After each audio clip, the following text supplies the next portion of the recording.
They say your wedding day is supposed to be about love and celebration. My sister's wedding became the day my entire family tried to bury me alive in front of 200 guests. I'm Jillian, 37, and I gave up my marketing career to care for my dying mother, while my younger sister Lydia climbed the corporate ladder on ideas that weren't entirely her own. But I didn't know that yet. At the reception, champagne flowing and cameras flashing, Lydia grabbed my arm and dragged me across the ballroom to meet her boss, a distinguished man named Grayson. With a smile that could cut glass, she announced loud enough for nearby tables to hear, "This is my sister, the unemployed loser." The laughter started immediately. My father, never one to miss an opportunity, added his voice to the chorus. "She's the disgrace of our family, gave up a good career for nothing." I stood there frozen as my entire worth was reduced to a punchline at my sister's wedding. The room spun. My hands went numb. I wanted to disappear. But then something unexpected happened. Grayson studied my sister with an expression I couldn't quite read. The silence stretched for what felt like an eternity. Then he spoke, his voice calm, but absolutely final. "You're fired." The ballroom went dead silent. And as security escorted my stunned sister out of her own wedding reception, Grayson slipped something into my hand, a business card with a message that would change everything. "Your mother saved my daughter's life once. Call me Monday." That's when I realized this wasn't the end of my story.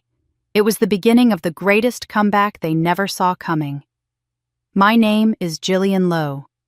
I'm 37 years old, and 3 years ago, I walked away from a promising career as a marketing director to do something most people would call noble. I moved back home to care for my dying mother. What they don't tell you about noble sacrifices is that the world doesn't pause to wait for you. It just keeps moving, and when you're ready to rejoin it, you find that your seat has been given to someone else. The invitation to my younger sister Lydia's wedding arrived on thick cream cardstock with gold, embossing the kind of stationery that whispered money and status. I held it in my hands for a long time, feeling the weight of it, wondering if I could actually go through with attending. Lydia and I hadn't been close in years, not since our mother's illness revealed the fault lines in our family that had always been there, just hidden beneath polite holiday dinners and obligatory birthday cards. But she was still my sister, and some part of me, the part that remembered braiding her hair when she was 6, teaching her to ride a bike, defending her from bullies in middle school, that part couldn't imagine not being there on her wedding day. So I went shopping for a dress I couldn't afford. I found one at a discount store marked down twice a simple navy blue sheath that was presentable enough without drawing attention. I paired it with shoes I already owned, their heels worn down just slightly on the left side from the way I walk. When I looked at myself in the mirror that Saturday morning, I saw a woman who was holding herself together with willpower and discount mascara, trying desperately to look like she belonged in a world that had moved on without her. The wedding venue was one of those historic estates that gets rented out for events that cost more than some people make in a year. Marble columns framed the entrance. Crystal chandeliers caught the afternoon light and threw rainbows across walls hung with oil paintings of people who'd been dead for centuries. Everywhere I looked, I saw excess, elaborate floral arrangements taller than I was. Ice sculptures sweating in the warm June air, waiters in white gloves carrying trays of champagne and glasses that probably cost more than my dress.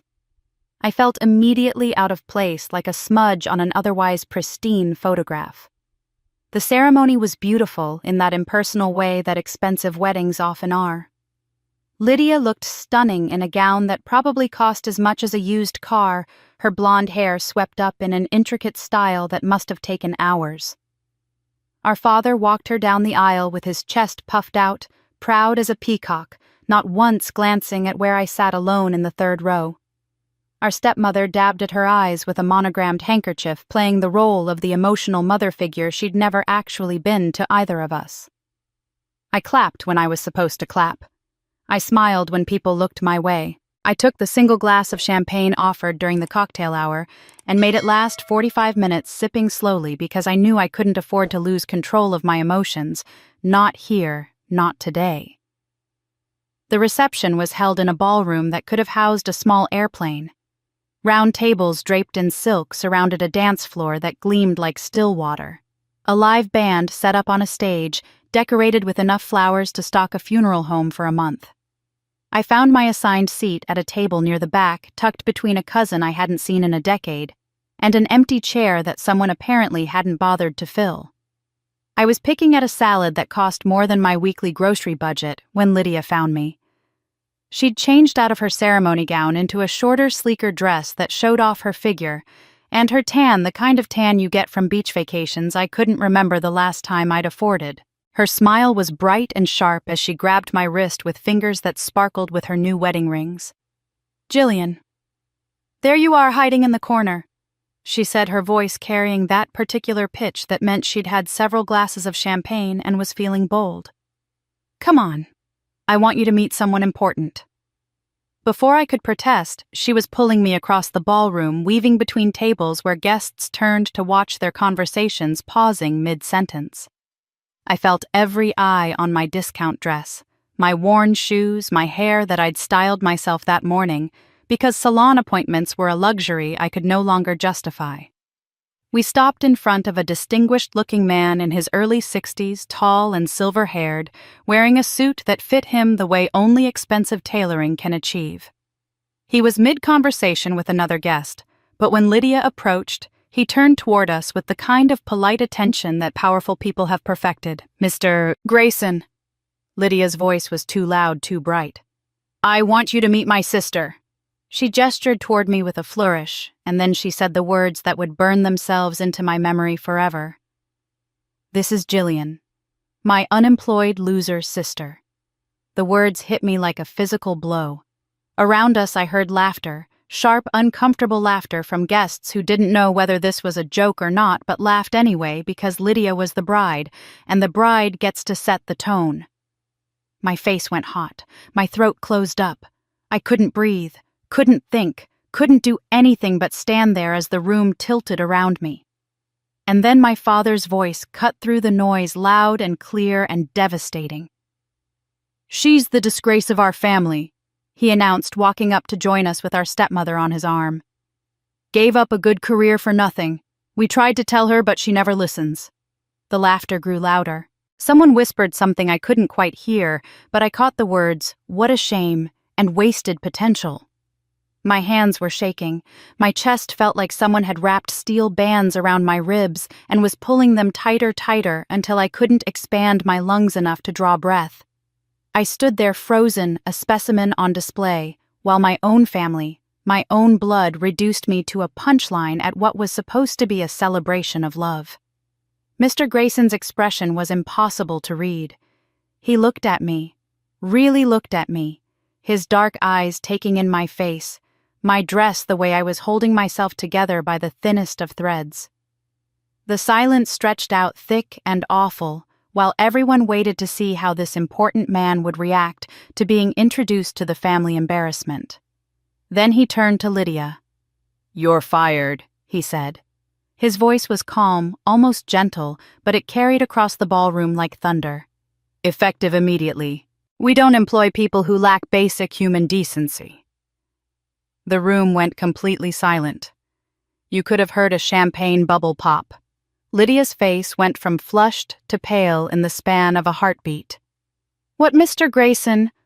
I was joking.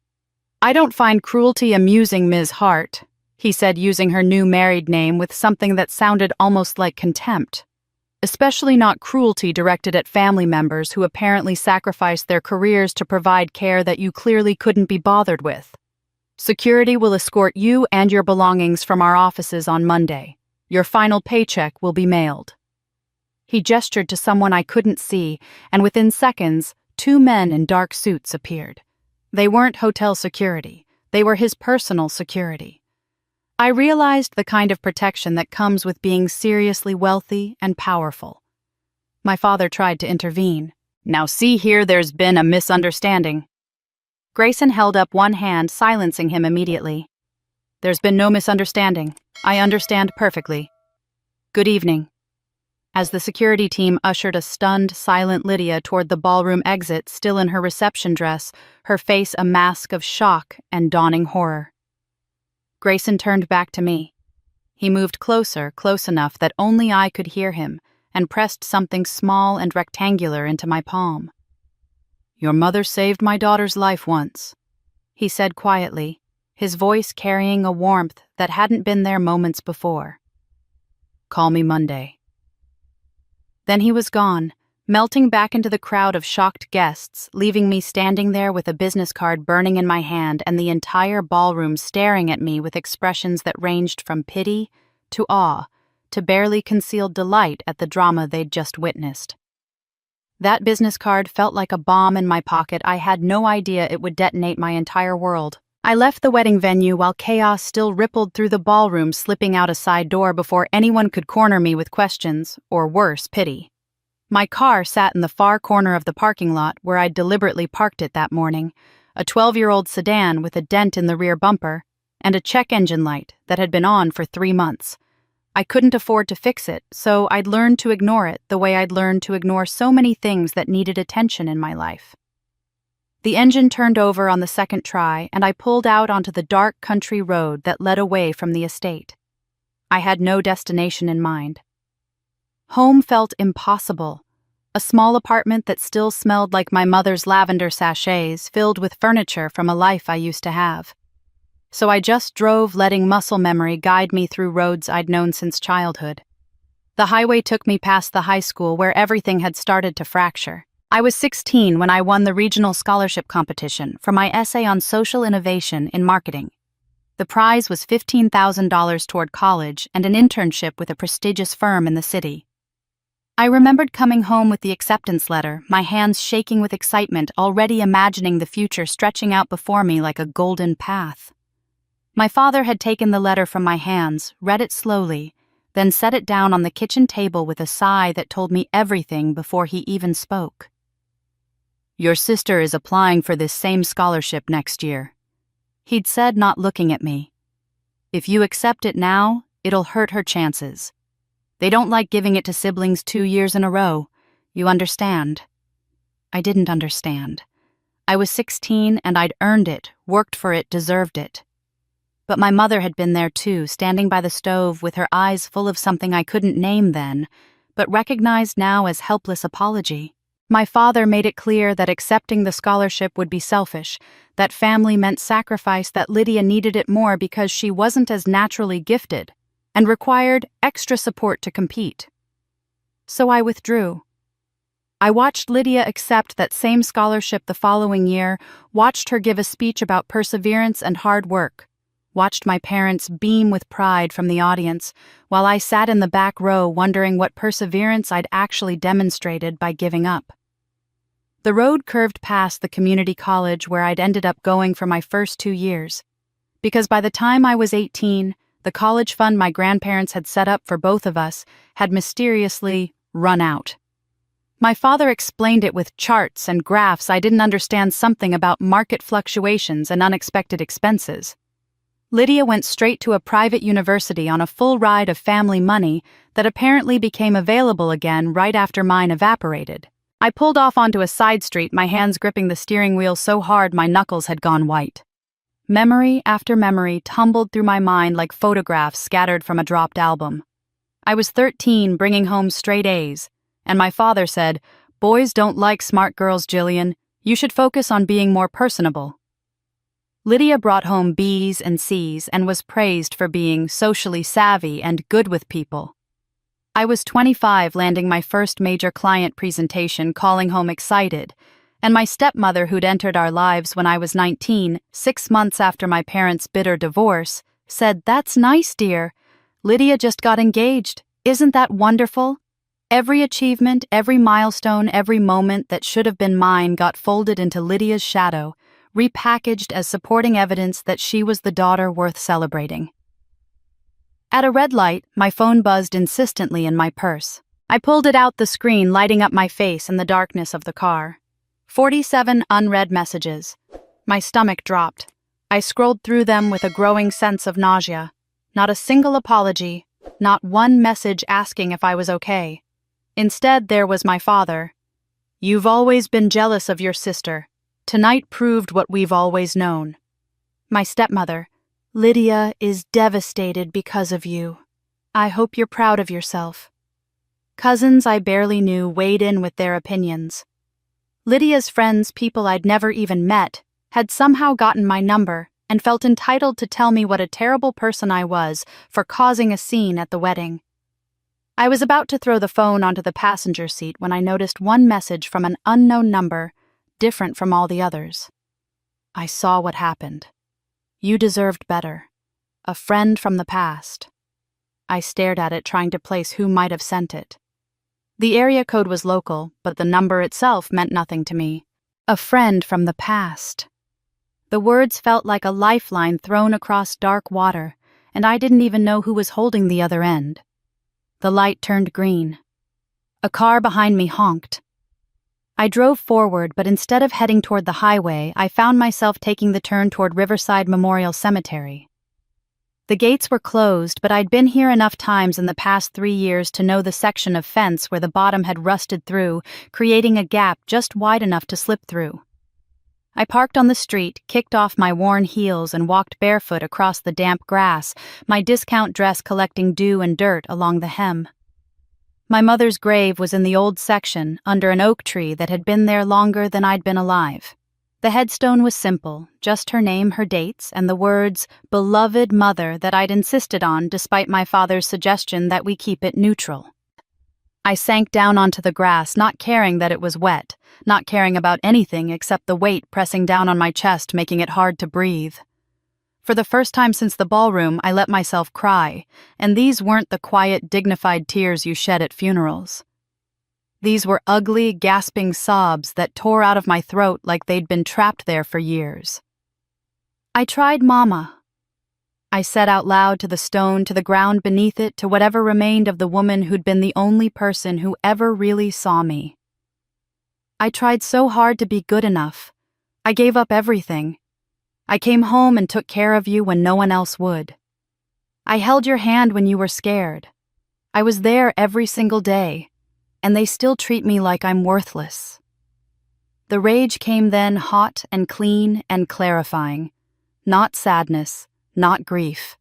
Pure anger at every year of being diminished, dismissed, and discarded by people who were supposed to love me. I remembered my mother's final words spoken in the hospice room while she was still lucid enough to know what was coming. She'd gripped my hand with surprising strength and pulled me close. "You are stronger than they know, baby," she'd whispered, her voice already fading. "Promise me you won't let them define you. Promise me." I'd promised. But I hadn't kept that promise, had I? I'd let them define me as the failure, the disappointment, the unemployed loser who gave up a career for nothing. I touched the cold marble of the headstone, tracing my mother's name with my fingertips. "I won't let them bury me the way they buried you, Mama." I said, my voice steadier now, hardening into something that felt like steel forming in my spine. "Not anymore. I don't know how yet, but I swear I'm going to make them see. I'm going to make them all see." The business card was still in my purse. "Call me Monday," Mr. Grayson had said. "Your mother saved my daughter's life once." I thought that night was my lowest point. I didn't know it was actually my launching pad. I woke up on Sunday morning to sunlight stabbing through the gap in my curtains, and a headache that felt like my skull was trying to split in two. The clock on my nightstand read 9:43, which meant I'd gotten maybe 3 hours of sleep. My eyes felt swollen, my throat raw from crying, and my dress from the wedding was still on, wrinkled and grass-stained, because I'd collapsed onto my bed fully clothed sometime around dawn. That's when I saw the business card. I must have pulled it from my purse and set it there before falling asleep, though I had no memory of doing so. In the morning light, it looked almost ordinary cream-colored cardstock with raised lettering that read, "Marcus Grayson, Chief Executive Officer, Grayson Industries." But when I turned it over, I saw the handwritten note on the back in neat, precise script. "Call me Monday. We need to talk about Rose." Rose. My mother's name. I sat up slowly. The card gripped between my fingers, trying to make sense of what I was seeing. How did Lydia's boss know my mother? More importantly, how did he know her well enough to reference her by first name as if they'd been friends? My mother had been a nurse working primarily in pediatric care, and later as a volunteer at the hospice where she'd eventually become a patient herself. She'd never mentioned knowing anyone named Marcus Grayson. I grabbed my laptop from the floor where I'd left it days ago and typed his name into the search bar. The results filled my screen instantly.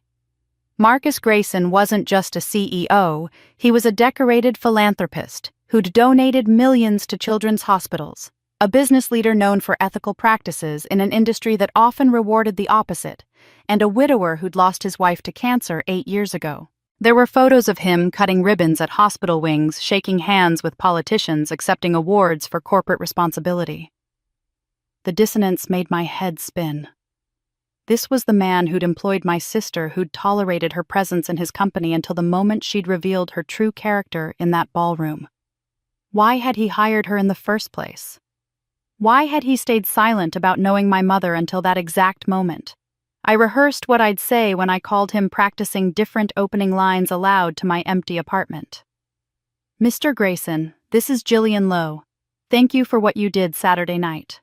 No, that sounded too grateful, too small. "Mr. Grayson, I'm calling about your message regarding my mother." Better, but it felt formal to the point of coldness. I must have run through a dozen variations before giving up and setting the card back on my nightstand, telling myself I'd figure it out before Monday arrived. That afternoon, while I was still in sweatpants and an old college t-shirt trying to convince myself to eat something, there was a knock at my door. I considered ignoring it. I wasn't ready to face anyone, especially not if word had spread about the wedding disaster. But the knocking persisted, gentle but insistent, and finally, I dragged myself to the door and peered through the peephole. Mrs. Grant stood in the hallway, my elderly neighbor from 2 doors down who'd known my mother from their book club days. She was holding a wooden box against her chest, and her expression was serious in a way that made me open the door immediately. "Jillian, dear," she said, and her voice carried that tone people use when they're about to say something significant. "I have something your mother left with me. She made me promise to give it to you after something like what happened at that wedding." My mouth went dry. "You knew about the wedding." "I know people who were there, dear. Word travels." She held out the box and I recognized it immediately, my mother's old recipe box, the wooden one with the hand-painted roses on the lid that had sat on our kitchen counter throughout my childhood. "Rose gave this to me about a month before she passed. She said you'd know when you needed it." I took the box with trembling hands. It was heavier than I remembered, and when I opened it, I understood why. Yes, there were recipe cards in my mother's careful handwriting, her famous lasagna, her Christmas cookies, her Sunday pot roast. But wedged between the cards were papers that didn't belong, printouts of emails, project drafts with dates clearly visible in the headers, copies of contracts with signatures I recognized. My signatures. And Lydia's. Mrs. Grant squeezed my shoulder. "Your mother was a smart woman, Jillian. Smarter than any of them gave her credit for. She knew what was happening even when she was too sick to stop it." Then she left, closing the door quietly behind her, leaving me standing in my living room with a box full of evidence I hadn't known existed. I carried it to my kitchen table and began pulling out the papers with shaking hands. There was the marketing proposal I'd drafted 5 years ago for a sustainable fashion campaign, complete with my typo in the 3rd paragraph where I'd written concession instead of connection. Below it was a printout of an email from Lydia to a client dated 3 weeks after my draft, presenting the exact same concept with the exact same typo, claiming it as her original work. There were more. Campaign after campaign, idea after idea, all mine, all presented by Lydia, as if they'd sprung fully formed from her own mind. My mother had documented everything, must have been quietly collecting evidence for months or even years. At the bottom of the box, taped carefully to the wood, was a USB drive. A sticky note in my mother's handwriting read, "For Jillian when the time comes." I pulled out my laptop again, my hands shaking so badly I could barely plug in the drive. When it loaded, there was a single folder labeled "The Truth About 2019." Inside were email chains. I'd never seen messages between Lydia and our father discussing how to leverage my ideas, how to make sure I stayed out of the spotlight while Lydia built her career. There were timeline documents showing exactly when I'd created each concept and when Lydia had presented them. The evidence was meticulous, damning, and utterly heartbreaking in what it revealed about the people I'd called family. But the audio file was what broke me. I clicked on it, and my mother's voice filled my apartment, younger and stronger than I remembered from her final months. She was arguing with my father, her words sharp with an anger I'd rarely heard from her. "Lydia needs this opportunity more than Jillian," my father was saying, his voice calm and rational in that infuriating way he had. "Jillian will manage on her own. She always does." "You're stealing from your own daughter." My mother's voice cracked with emotion. "This is her work, her ideas, her future you're handing to Lydia like it's nothing." "I'm protecting this family's future," my father replied coldly. "Jillian's too independent. She'll be fine. Lydia needs support, guidance, opportunities. That's what good parents do." The file ended there, cutting off mid-conversation, and I sat frozen in my chair as the silence rushed back in. A small piece of paper had fallen from between the recipe cards, and I picked it up with numb fingers. My mother's handwriting again, shaky this time, probably written in her final weeks. "Ask Pastor Ruth. She knows everything. Trust Grayson." Pastor Ruth from the church my mother had attended faithfully for 20 years. Marcus Grayson, who'd fired my sister for cruelty and left me his card with my mother's name on it. Mama didn't just leave me recipes. She left me a loaded gun, and I was about to learn how to aim it. Monday morning found me sitting in my car in a grocery store parking lot 3 blocks from my apartment, staring at my phone like it might explode. I'd been too anxious to make the call from home, afraid that the familiar walls would somehow undermine whatever courage I'd managed to scrape together. At precisely 9 o'clock, I dialed the number on Marcus Grayson's business card. A professional female voice answered on the second ring. "Grayson Industries, Mr. Grayson's office." I cleared my throat, trying to sound more confident than I felt. "This is Jillian Lowe calling for Mr. Grayson." There was no pause, no request to hold. "Ms. Lowe, he's been expecting your call. 1 moment, please." Been expecting. As if he'd known with certainty that I would call, that I wouldn't let fear or pride keep me from finding out what he knew about my mother. Before I could process that thought, a man's voice came on the line, warm and unmistakably the same voice that had fired my sister with such quiet authority. "Jillian, thank you for calling. I realize Saturday night was difficult, and I apologize for adding to that difficulty, but what I did was necessary. I'm not calling to complain about what you did, Mr. Grayson. I'm calling because you mentioned my mother. I did. And what I need to tell you can't be said over the phone. Can you come to my office this morning? Say 10:30. What I need to share with you requires privacy and time." An hour later, I stood in the lobby of a glass and steel building downtown, feeling completely out of place in the only professional outfit I still owned that fit properly. The receptionist directed me to the executive floor, and I rode the elevator up with my stomach in knots, acutely aware that I hadn't been inside a corporate office in 3 years. The professional world felt foreign now, like a language I'd once spoken fluently, but had forgotten through disuse. Grayson's assistant, the woman I'd spoken to on the phone, greeted me with genuine warmth and led me down a hallway lined with tasteful artwork. I'd been bracing myself for one of those intimidating corner offices with floor-to-ceiling windows and cold modern furniture designed to make visitors feel small. Instead, she opened the door to a space that felt almost cozy. Yes, it was large, and yes, the view of the city was impressive. But the office was filled with warm wood furniture, comfortable chairs, and an entire wall of family photographs. Children at various ages, a beautiful woman who must have been his late wife, candid shots that spoke of real life rather than staged perfection. Grayson stood from behind his desk, and in the daylight in his own environment he looked both more powerful and more human than he had at the wedding. He gestured to a seating area by the window, 2 leather chairs separated by a small table. "Thank you for coming, Jillian. I know this must feel strange. Please sit." I sat gripping my purse in my lap like a shield. You said you needed to tell me about my mother. He nodded, settling into the chair across from me, and for a moment he seemed to be deciding where to begin. 15 years ago, my daughter Lily was 8 years old. My wife Catherine was on a business trip in London, and I was home with Lily when a drunk driver ran a red light and hit our car broadside. Lily took the worst of it. His voice remained steady, but I could hear the old fear underneath it, the kind that never completely fades, even when the crisis has passed. She was in critical condition. Internal bleeding, fractured skull. The surgeons weren't sure she'd make it through the night. Catherine couldn't get a flight back for 18 hours.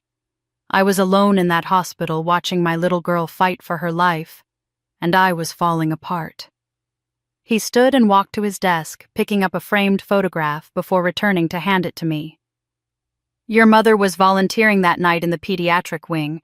She wasn't assigned to Lily's case, wasn't even supposed to be in the ICU, but she saw me in the hallway and she stopped. I looked down at the photograph. It showed a young girl, maybe 9 or 10, sitting up in a hospital bed with a tentative smile. Standing beside the bed holding the girl's hand was my mother, younger and healthier than I remembered her in recent years, wearing her volunteer smock and smiling with such tenderness it made my throat tight. She didn't have to stay with me. Grayson continued, his voice thick with emotion now. She had other duties, other patients. But she sat with me the entire night. She prayed with me even though I wasn't a religious man. She told me stories about her 2 daughters to distract me from the terror, made me laugh, even though I didn't think I'd ever laugh again. When Lily stabilized around dawn and the doctors said she'd survive, I tried to thank your mother properly. I wanted to pay her, donate to the hospital in her name something. She refused everything. He paused, and I could see him watching my face, perhaps looking for traces of my mother in my features. She said, "Take care of your little girl. That's all the thanks I need." Then she squeezed my hand and went back to her rounds, as if she hadn't just saved me along with my daughter. I couldn't speak. I'd known my mother was kind, known she'd touched many lives through her work, but hearing this story from a man who clearly still carried gratitude 15 years later made her feel more real than she'd felt since she died. "I never forgot her," Grayson said quietly. "I tried to find her afterward to at least send a proper thank you, but she'd moved and the hospital couldn't give me her information. I kept looking over the years, but Rose Lowe is a common enough name that I kept hitting dead ends." "Then how did you find her through Lydia?" I asked, my voice barely above a whisper. "I didn't find her. She found me in a way." He returned to his chair. 5 years ago, a young woman named Lydia Hart interviewed for a position at my company. During the background check process, I saw her emergency contact listed as Rose Lowe relationship mother. I couldn't believe it might be the same woman, but I had to know. When I interviewed Lydia personally, I asked about her family. She talked about her mother, the nurse, and I knew it was her. I asked about siblings, and that's when Lydia told me about you. My heart was pounding now. "What did she say?" Grayson's expression darkened.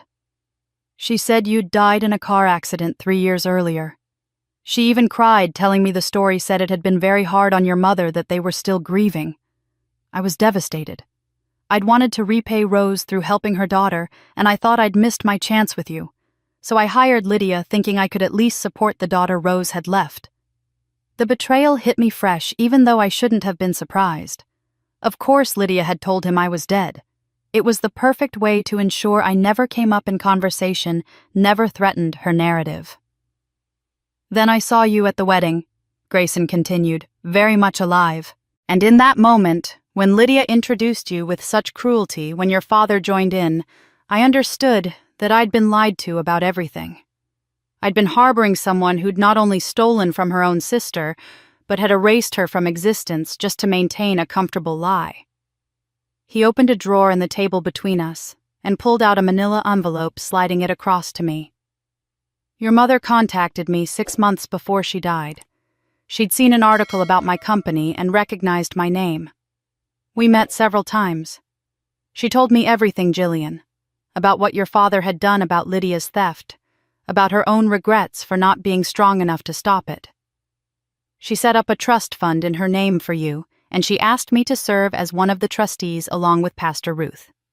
This document appoints you as administrator pending Pastor Ruth's verification that you've chosen the right path forward. I opened the envelope with shaking hands, seeing legal documents I barely understood, but recognizing my mother's signature at the bottom of several pages. Mama had been playing chess while they were playing checkers, and she'd moved pieces from beyond the grave. I left Grayson's office with the trust fund documents in my purse, and my mother's USB drive burning a hole in my pocket. I had physical evidence from the recipe box, I had audio recordings, but what I needed was something irrefutable, something that couldn't be dismissed as a family squabble or conflicting memories. I needed digital proof that would stand up to scrutiny, and I knew exactly who could help me find it. Sarah Chen and I had worked together 6 years ago at the marketing firm where I'd built my career before everything fell apart. She'd been in IT security, then the person we called when clients worried about data breaches or when we needed to recover files from crashed hard drives. We'd bonded over terrible office coffee and shared frustration with corporate politics. When I left to care for my mother, Sarah had been one of the few people who'd stayed in touch, sending occasional texts to check on me, even when I was too exhausted to respond properly. I called her from my car and she answered on the third ring with her characteristic directness. "Jillian Lowe, it's been too long. Please tell me you're calling because you want to grab lunch and catch up, not because you're in some kind of trouble." I wish it were that simple. "Sarah, I need your help with something. The forensic kind of help." There was a pause, and when she spoke again, her voice had shifted into professional mode. "How soon can you meet me?" We settled on a diner halfway between our locations, one of those old-fashioned places with red vinyl booths and waitresses who called everyone honey. Sarah was already there when I arrived, sitting in a corner booth with her laptop bag beside her. She'd cut her hair shorter since I'd last seen her, and there were a few strands of silver mixed in with the black now, but her sharp, analytical eyes were exactly as I remembered. I slid into the booth across from her and pulled out the USB drive, setting it on the table between us like it was made of nitroglycerin. Then I told her everything. The wedding, Grayson's revelation, my mother's hidden evidence, the audio file of my father's betrayal. Sarah listened without interrupting her expression, growing darker as the story unfolded.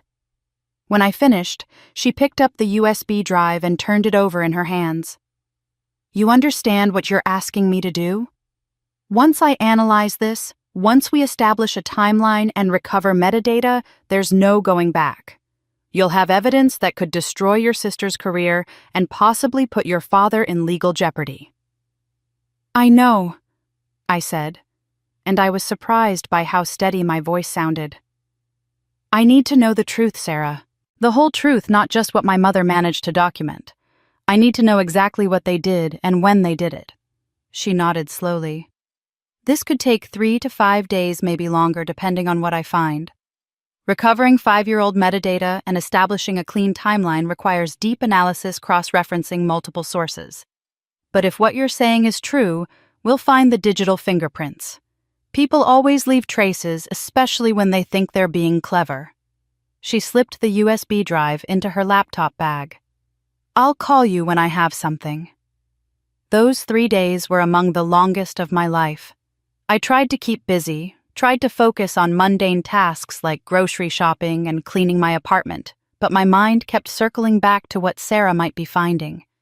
I jumped every time my phone rang, and I barely slept, lying awake at night, imagining different scenarios of what the evidence might reveal. When Sarah finally called on Thursday afternoon, I was in the middle of folding laundry, and I nearly dropped my phone trying to answer it. "Come to my place," she said without preamble. "You need to see this in person." Sarah lived in a renovated loft downtown, and her home office was exactly what I'd expected. 3 large monitors, equipment I couldn't begin to identify, and the faint hum of computer fans creating a constant white noise. She gestured me into the chair beside hers, and I could see the excitement barely contained beneath her professional demeanor. "Look at this," she said, pulling up a split-screen display on her center monitor. On the left was what appeared to be an email interface. On the right was a presentation document. "This draft email is from your personal Gmail account dated March 15, 2019. It contains the complete outline for something called the Authentic Connection Strategy campaign. It was never sent, Jillian. It just sat in your drafts folder. I leaned closer, recognizing my own words, my own organizational structure. I remember writing that. I was developing it for a pitch that never happened because I had to leave work to take care of Mom. Now look at this, Sarah said, pulling up the document on the right side. This is Lydia's presentation to Mitchell and Associates dated April 3rd, 2019. That's 19 days after your draft. She used her mouse to highlight sections of text. It's not just similar, Jillian, it's identical. Same structure, same talking points, same strategic framework. And here's the kicker look at paragraph 3, second sentence. I read where she was pointing and felt my stomach drop. The word concession jumped out at me, the same typo I'd always made when typing too fast, my fingers hitting the keys in the wrong order. She even copied your typos, Sarah said quietly. But it gets better or worse depending on how you look at it. She right-clicked on the document and opened the Properties panel. When Lydia submitted her presentation file, she made a critical mistake.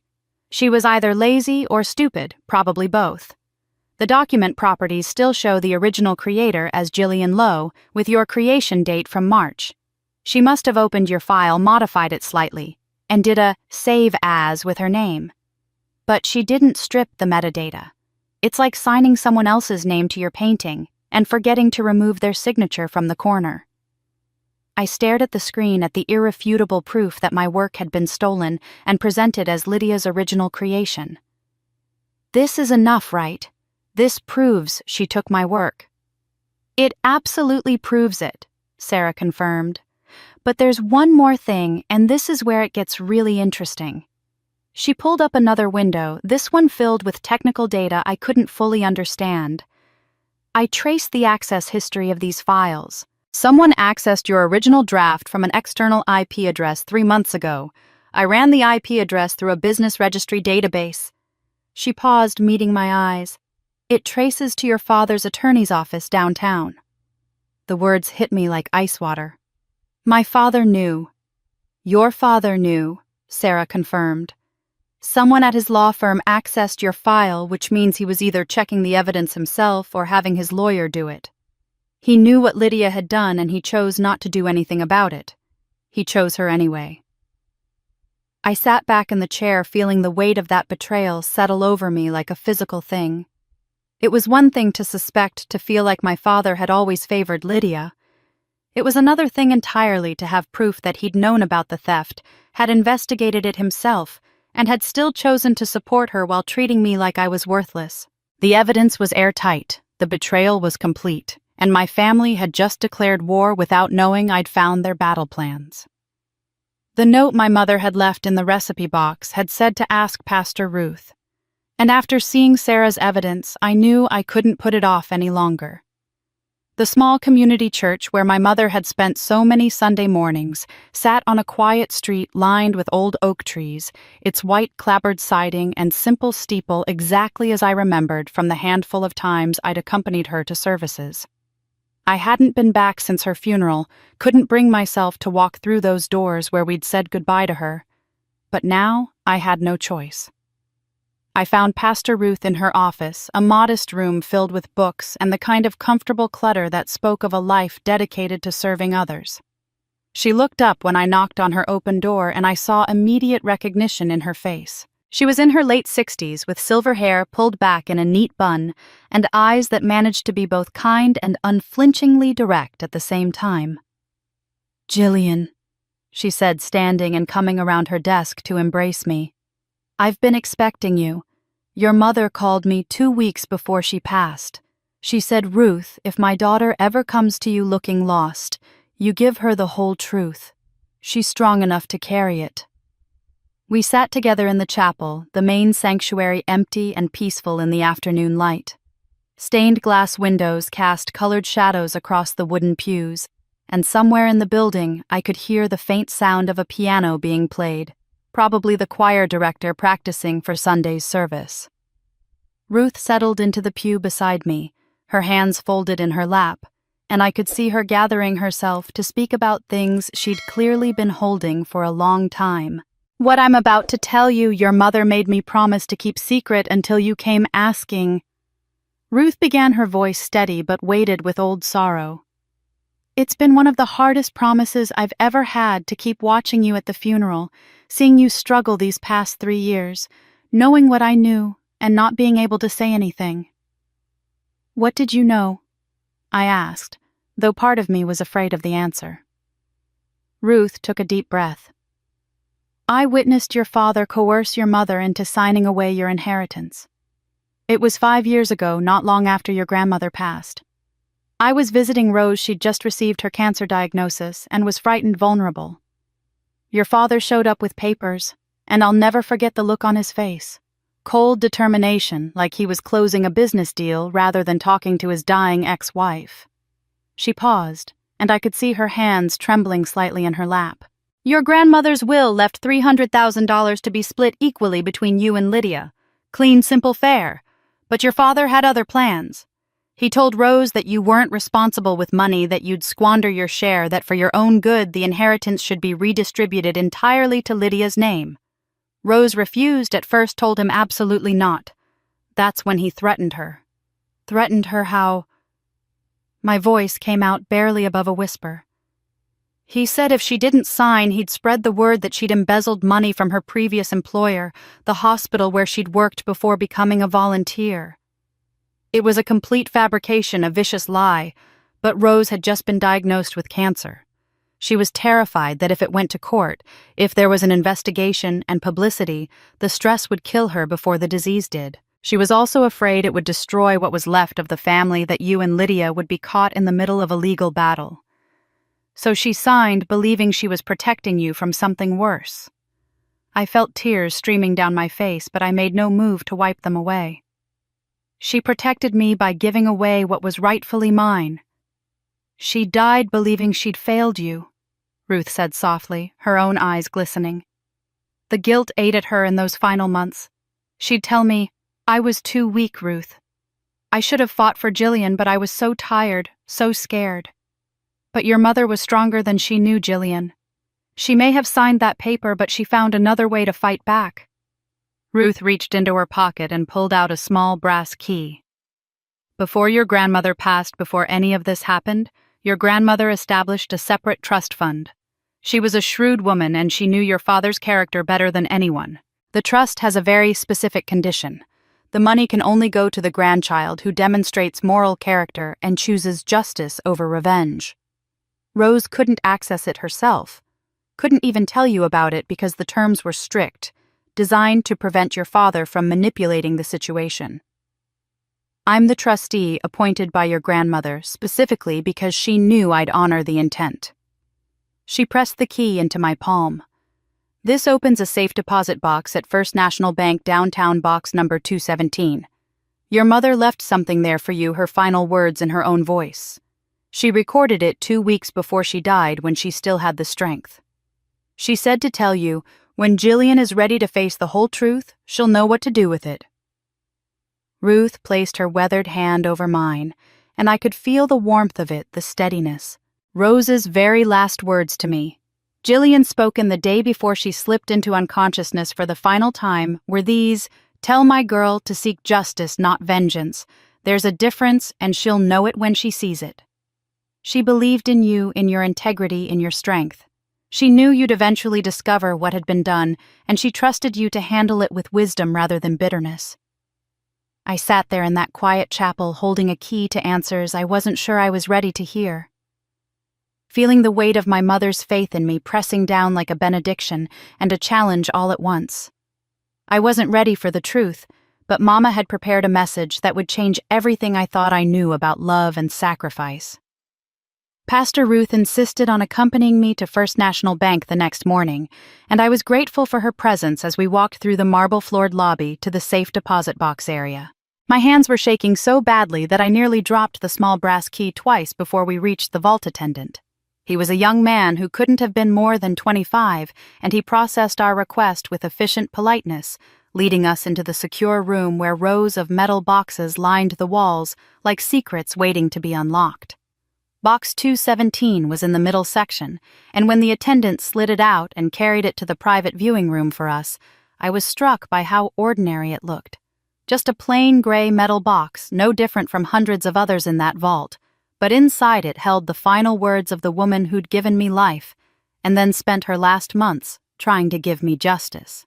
The viewing room was barely larger than a closet with a small table, 2 chairs, and a computer terminal for customers who needed to access digital materials. The attendant set this box down and left us alone, closing the door with a soft click that seemed to echo in the small space. I stood there for a long moment staring at the box before Pastor Ruth gently placed her hand on my shoulder. "Take your time, dear. There's no rush." When I finally lifted the lid, I found myself looking at 4 items arranged with obvious care.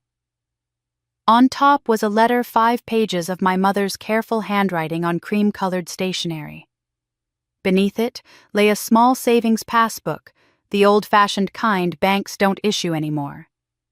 Next to that was a flash drive with a label in my mother's script, "For my brave girl." And nestled in the corner, wrapped in tissue paper, was my mother's silver cross necklace, the one she'd worn every day of my childhood and never taken off even during her final illness. I picked up the letter first, my vision already blurring with tears as I recognized the slight tremor in her handwriting that had appeared in her final months when the pain medication made her hands unsteady. The first line nearly broke me. "My dearest Jillian, if you're reading this, I'm gone, and you've finally learned the truth. I was too weak to tell you while I lived." The letter detailed everything Pastor Ruth had told me and more. My mother apologized over and over for not being stronger, for signing away my inheritance, for staying silent when she should have spoken up. But she also explained her reasoning with heartbreaking clarity. She'd been terrified that fighting back would destroy what little family structure remained, that I would be caught in a legal battle that would consume years of my life, that the stress of public accusations and court proceedings would hurt me more than the loss of money ever could. "I made the wrong choice," she wrote in the 3rd page, her handwriting growing more agitated. "I chose peace over justice, and in doing so, I taught you that staying quiet in the face of cruelty was somehow noble. Forgive me, baby. I should have been the mother who fought dragons for you, but I was so tired, and the dragon was your own father." The final pages shifted in tone, becoming fiercer, more determined. She wrote about the savings account money she'd carefully set aside from years of part-time nursing work and volunteer stipends that my father had never known about. $50,000 that was entirely mine, untouched by his manipulation. She wrote about contacting Marcus Grayson, about setting plans in motion that would only activate after her death, about trusting that I would be strong enough to do what she couldn't. "You stayed true when everyone else sold out," she wrote in the closing paragraph. "You are my pride, my heart, my proof that goodness can survive even in soil poisoned by selfishness." I set down the letter and picked up the flash drive with trembling hands. Pastor Ruth gestured to the computer terminal. "The bank set that up specifically for situations like this. Go ahead, dear." The video player loaded slowly, and then my mother's face filled the screen. She was sitting in what I recognized as her bedroom in the hospice facility, propped up on pillows, wearing the blue cardigan I'd bought her for her birthday, 2 months before she died. She looked frail, her face gaunt from the illness, but her eyes were clear and focused directly at the camera, with an intensity I recognized from childhood, the look she'd given me when she needed me to really hear what she was saying. "Hello, my brave girl," she began. And hearing her voice again after 3 years of silence broke something open in my chest. "If you're watching this, you know the truth now. You know what your father did, what Lydia did, and what I failed to do to stop them. I need to tell you everything, baby, because you deserve to understand why I made the choices I did, even the terrible ones." For the next 10 minutes, she talked directly to the camera to me with an honesty that was almost painful to witness. She detailed how my father had systematically favored Lydia from childhood, how he'd pressured Rose to enable the theft of my work by making her believe she was protecting family unity, how he'd threatened to destroy her reputation if she dared to intervene on my behalf. "I was weak, baby. she said, tears streaming down her face on the screen. I chose peace over justice. I chose silence over defending you. I told myself I was protecting the family, but I was really just protecting myself from conflict, from confrontation, from having to stand up to a man who'd already proven he cared more about appearances than truth. And that was my sin, Jillian. That was my failure as your mother. But then her expression changed, becoming stronger, more resolved. I'm giving you now what I couldn't give you, then the truth and the resources to use it. That $50,000 is yours. Your father never knew it existed. Take it and start over. Build something he can't touch, create a life that's entirely yours. There's a man named Grayson who'll help you if I ask him to, and I have asked. But baby, hear me clearly now. She leaned closer to the camera, her voice dropping to barely above a whisper but filled with fierce urgency. Don't use this information to destroy them. Use it to free yourself. Justice isn't about making them hurt the way they hurt you. Justice is about making sure the truth gets told and people face the consequences of their choices. Revenge poisons the one who serves it. Justice heals the one who seeks it. Choose wisely, my brave girl. I'll be watching from somewhere better, so proud of the woman you've become. The video ended there, freezing on her face, and I sat staring at the screen until it went black. Then I played it again and again, a third time, memorizing every inflection in her voice, every expression on her beloved face, the way her hands moved when she talked all the details I'd been terrified of forgetting. When I finally removed the flash drive and turned around, I saw that Pastor Ruth had been crying too. Silent tears tracking down her weathered cheeks. Your mother recorded that 2 weeks before she passed, Ruth said softly. She was in terrible pain that day, but she refused medication until after she finished. She was so determined. She told me, Jillian is the only one worth fighting for Ruth. She's the only one who'll understand the difference between justice and revenge.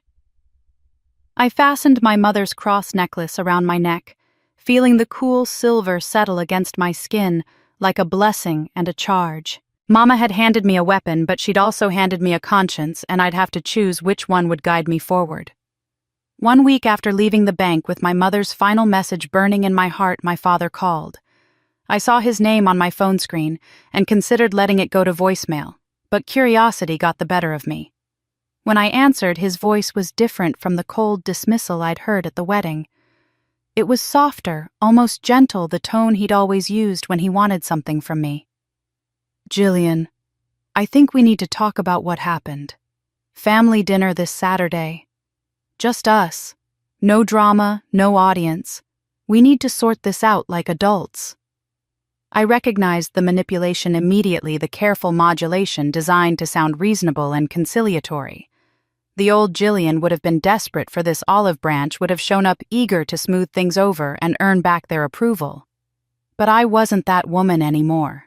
My mother's voice was still fresh in my mind, and I had Sarah's forensic evidence, Pastor Ruth's testimony, and a clear understanding of exactly who these people were. What time?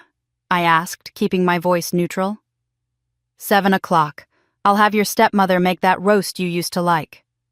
I accepted, and when Saturday evening arrived, I dressed carefully in simple black pants and a cream sweater. Nothing fancy. Nothing that suggested I was trying too hard. I drove to the house where I'd spent my teenage years, parking on the street rather than in the driveway, keeping my escape route clear. When I rang the doorbell, my father answered with a smile that didn't reach his eyes. The dining room table was set with my mother's china, the delicate rose pattern she'd collected piece by piece over 20 years of marriage. Seeing those plates in this house being used by my stepmother, as if they'd always belonged here, felt like desecration. Lydia was already seated, and I could see she'd been crying. Her eyes were puffy and red-rimmed, her usually immaculate appearance replaced by something harder and more brittle. Her new husband was notably absent. We sat down to dinner, and there was a moment of awkward silence before my father cleared his throat and began what was clearly a rehearsed speech. Jillian, we may have been a bit harsh at the wedding. Emotions were running high, and things were said that perhaps shouldn't have been said in that way. Perhaps. In that way. Not apologies, just acknowledgement that the timing had been poor. Lydia picked up her cue, the words coming out stiff and forced. "I shouldn't have introduced you that way. It was inappropriate." I said nothing, just took a sip of water and waited. I could see the frustration building in my father's face at my silence, at my refusal to immediately accept these hollow words and declare everything forgiven. He leaned forward, abandoning the gentle approach. "If you stop pursuing whatever you're pursuing, and yes, we know you've been asking questions, talking to people, I'll give you $20,000. You used to talk about opening a little bakery. You could do that. Have a quiet life. Lydia can rebuild her career. We can all move forward and put this ugliness behind us." There it was. The real reason for this dinner. They knew I had something new. I'd been digging into the past, and they were trying to buy my silence before I could use whatever I'd found. $20,000 to disappear quietly, to let them continue their comfortable lies. I looked at each of them in turn, taking my time, letting them squirm in the silence. Then I smiled, a small, calm smile that I could see unsettled them more than anger would have. "That's an interesting offer. Let me think about it." We ate dinner in tense quiet, broken only by my occasional comments about mundane things. But then I started telling stories about my mother's seemingly random memories of her kindness. How she'd spent her Saturdays volunteering at the children's hospital. How she'd saved her money to help a neighbor pay for car repairs. How she'd always said that character was measured not by what you gained, but by what you did when no one was watching. I watched my father's face grow increasingly uncomfortable. With each story, saw him shifting in his chair, his jaw tightening. Good. Let him remember the woman whose reputation he'd threatened, whose dying wishes he'd ignored. When dinner finally ended, I stood to leave, thanking my stepmother for the meal, with perfect politeness. As I slung my purse over my shoulder, I made a show of checking that I had my keys, and in that moment I let the USB drive I'd deliberately placed in the outer pocket slip free. It clattered across the hardwood floor with a sound that seemed unnaturally loud in the quiet house. Lydia bent down and picked it up, turning it over in her hands. "Is this yours?" I took it from her, examined it as if trying to remember what it contained, and then looked directly into her eyes. "Actually, it's a copy of something Mama left me. You keep it, Lydia. Maybe you'll learn something about the difference between talent and theft." I placed the USB deliberately on the dining room table next to my mother's desecrated china and walked out. I didn't look back, didn't wait for their reactions, just let myself out the front door and walked to my car with measured steps. Once inside, with the doors locked, I allowed myself a moment of pure satisfaction. That USB drive contained everything Sarah had found: the email, metadata, the timeline of intellectual property theft, the document properties showing my name as the original creator. And it also contained the audio file of my father threatening my mother, his voice cold and calculating as he coerced her into signing away my inheritance. By morning, they would know exactly how much evidence existed. They would spend the night opening that drive, watching their carefully constructed lies disassemble piece by piece. The fear would eat at them, the uncertainty of what I planned to do with this information would rob them of sleep. My phone buzzed with a text from Sarah. "That USB you wanted me to duplicate, perfect copy. They'll spend all night looking at their own downfall." I started my car and drove away from that house. My mother's cross necklace warm against my skin, feeling powerful for the first time in years. Not the hollow power that comes from cruelty or revenge, but the solid strength that comes from standing in truth and refusing to be moved. I didn't need to raise my voice. I let the truth scream for me, and by morning they'd be hearing it echo in their nightmares. I'd been home for less than 2 hours, lying in bed replaying the dinner in my mind, when my phone shattered the silence at 2:07 in the morning.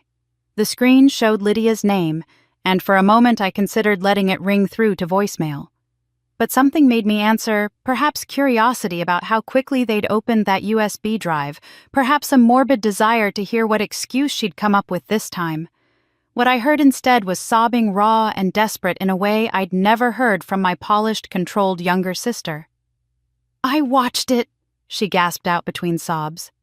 I watched everything on the USB. Chi, I'm so sorry. The word hit me like a physical shock. Chi. The Vietnamese word for older sister, something our mother had taught us when we were small, a piece of her heritage she'd wanted us to carry. Lydia hadn't called me that since we were children back before our father's divorce and remarriage had fractured everything into before and after. Lydia, it's 2 a.m, I said, but I didn't hang up. Something in her voice kept me on the line, something that sounded like genuine anguish rather than the performative emotion I'd grown accustomed to from her. I know, I couldn't sleep. I've been sitting here for hours watching those files, reading the metadata, listening to that audio of Dad and Mom fighting. Chi, I didn't know. I swear I didn't know half of what Dad did. The inheritance, the threats against Mom, I didn't know. But you knew about my work, I said, my voice harder than I'd intended. You knew those ideas were mine. There was a long pause filled only with her ragged breathing. Yes, I knew. Dad told me you were selfish for leaving your job to take care of Mom. He said you'd abandoned your career and it would be stupid to let your ideas go to waste, that someone should get use out of them. He helped me, Chi. He went through your old files, helped me clean them up, polish them, showed me how to present them as if they were mine. I knew it was wrong, but I was so scared. Scared of what? I demanded, sitting up in bed, now fully awake. Scared of having to do your own work? Scared of not being the favorite anymore. Scared of failing. Her voice cracked on the word. Scared of not being good enough, of Dad looking at me the way he looked at you after you left your job, like you were a disappointment, a waste of potential. I thought if I could just succeed, if I could just be impressive enough, then maybe he'd actually love me instead of just using me as a weapon against you. The admission hung in the air between us, and I heard something in it that I'd never considered before, that Lydia had been trapped in our father's manipulation just as much as I had, just in a different way. That didn't excuse what she'd done, but it complicated the simple narrative I'd been carrying. There's something else, Lydia said, her voice dropping to almost a whisper. I'm 6 weeks pregnant. We just found out 3 days ago. Marcus and I were going to announce it at the wedding after party, but then everything fell apart with Mr. Grayson firing me in front of everyone. The words stopped me cold. 6 weeks pregnant. I did the math quickly. She must have just found out right before the wedding, must have been carrying this secret joy, even as she'd introduced me as an unemployed loser to her boss. I'm losing everything, Chi, she continued, and now the sobs were back harder and more desperate. The job is gone. Marcus barely looks at me after finding out what I did. He keeps saying he doesn't know who he married. Dad is panicking about his own exposure, calling me every hour, demanding to know what you're planning. And now I'm bringing a baby into this complete mess. I don't know what to do. I don't know how to fix any of this.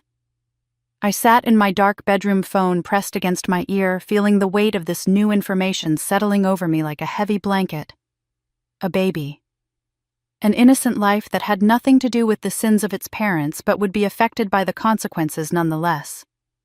The image of Lydia as a pregnant woman, terrified and alone, didn't erase what she'd done to me, but it made the path forward suddenly much less clear.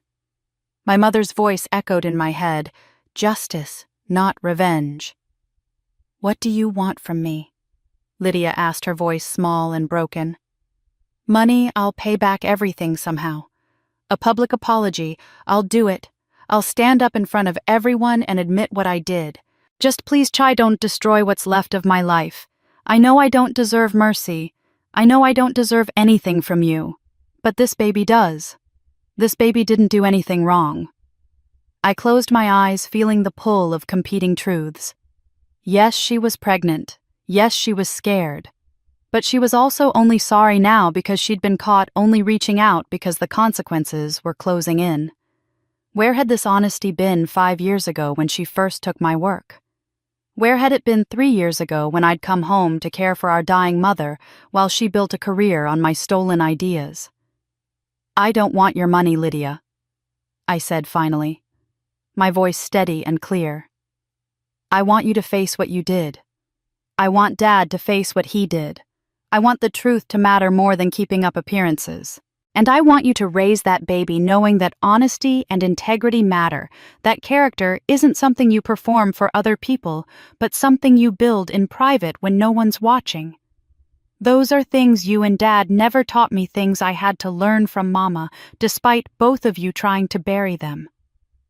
"Can you ever forgive me?"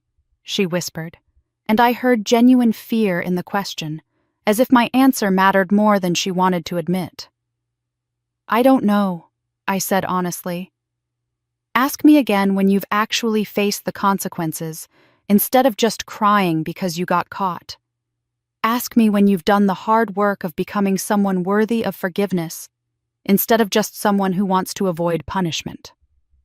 I hung up before she could respond, before the sound of her crying could erode my resolve. I sat in the darkness of my bedroom, my mother's cross necklace cool against my skin, and thought about justice versus mercy, about accountability versus compassion, about the baby who would be born into the wreckage of choices made before it ever existed. She wanted mercy before justice, forgiveness before accountability. But I'd learned the hard way that healing only comes in the right order. 2 weeks after Lydia's middle-of-the-night phone call, Marcus Grayson contacted me with an unexpected opportunity. Mitchell & Associates, the firm where Lydia had built her reputation, had launched an internal investigation following an anonymous tip about irregularities in her portfolio. Someone had sent their compliance department a detailed message suggesting that key campaigns credited to Lydia Hart might not have originated with her, and the company's legal team was now scrambling to determine if they'd been unwittingly showcasing stolen intellectual property. Grayson explained that as a board advisor for a partner firm, he'd recommended me as a freelance marketing consultant to review the authenticity of the campaigns in question. My identity would be disclosed to the legal team for ethics compliance, but I would work behind the scenes analyzing documents rather than participating in meetings or confrontations. It was professional appropriate and gave me access to everything I needed to build an airtight case. I accepted immediately. The conference room they gave me at Mitchell & Associates was small and windowless, but it served its purpose. For 3 days, I sat surrounded by 5 years of Lydia's work campaign briefs, client presentations, strategy documents, performance reports.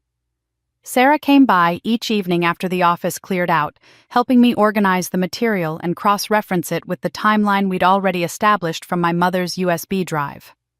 What we found was staggering in its scope. The authentic connection. Strategy wasn't an isolated theft. It was a pattern that repeated itself across dozens of campaigns. I would recognize concepts I'd sketched in notebooks years ago, strategies I'd outlined in emails that had never been sent, frameworks I'd developed during late nights when I still believed my career had a future. All of it had been filtered through Lydia's presentations with just enough cosmetic changes to make it look different to the untrained eye. But I had a trained eye. I knew my own work the way a mother knows her child's face, and I could spot the telltale signs of someone who'd borrowed brilliance without understanding its foundation. Lydia's implementations were consistently shallow, lacking the theoretical underpinning that made the strategies work. Her reports showed inconsistent strategic thinking, jumping from one approach to another without the connecting logic that would have been obvious if she'd actually developed these concepts herself. It was like watching someone perform a piano concerto they'd memorized without understanding music theory, technically correct on the surface, but hollow at its core. I documented everything with clinical precision, creating spreadsheets that mapped the timeline of my original work against Lydia's presentations, highlighting the gaps in her understanding, noting the places where her explanations contradicted the core principles she claimed to be implementing.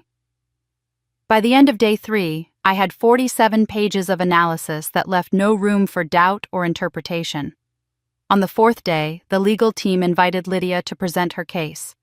I was told I could observe from an adjacent room equipped with one-way glass, a standard feature in corporate investigation facilities. I sat in the darkened observation room with 2 attorneys watching as Lydia entered the conference room on the other side of the glass. She looked thinner than she had at the wedding, her face drawn with stress, but she'd clearly attempted to project confidence through her appearance. A sharp navy suit, her hair pulled back in a severe bun, minimal jewelry. The lead attorney, A woman named Patricia Chen, who'd been nothing but professional with me throughout the process, began with softball questions designed to put Lydia at ease. How long had she been with the firm? What attracted her to marketing? Could she walk them through her general approach to campaign development? Lydia answered smoothly, her voice steady, and I could see her relaxing slightly as the questions remained general. Then Patricia shifted to the authentic connection strategy, asking Lydia to explain the thinking behind the campaign framework. I watched my sister launch into an explanation that sounded polished and rehearsed, gesturing to slides she'd brought up on the conference room screen. She talked about consumer authenticity and brand trust, and market differentiation, using all the right buzzwords without really saying anything of substance. But she seemed confident, and I could tell she thought the presentation was going well. Then Patricia interrupted her mid-sentence. Can you explain why you chose to emphasize concision in your materials? Lydia didn't miss a beat.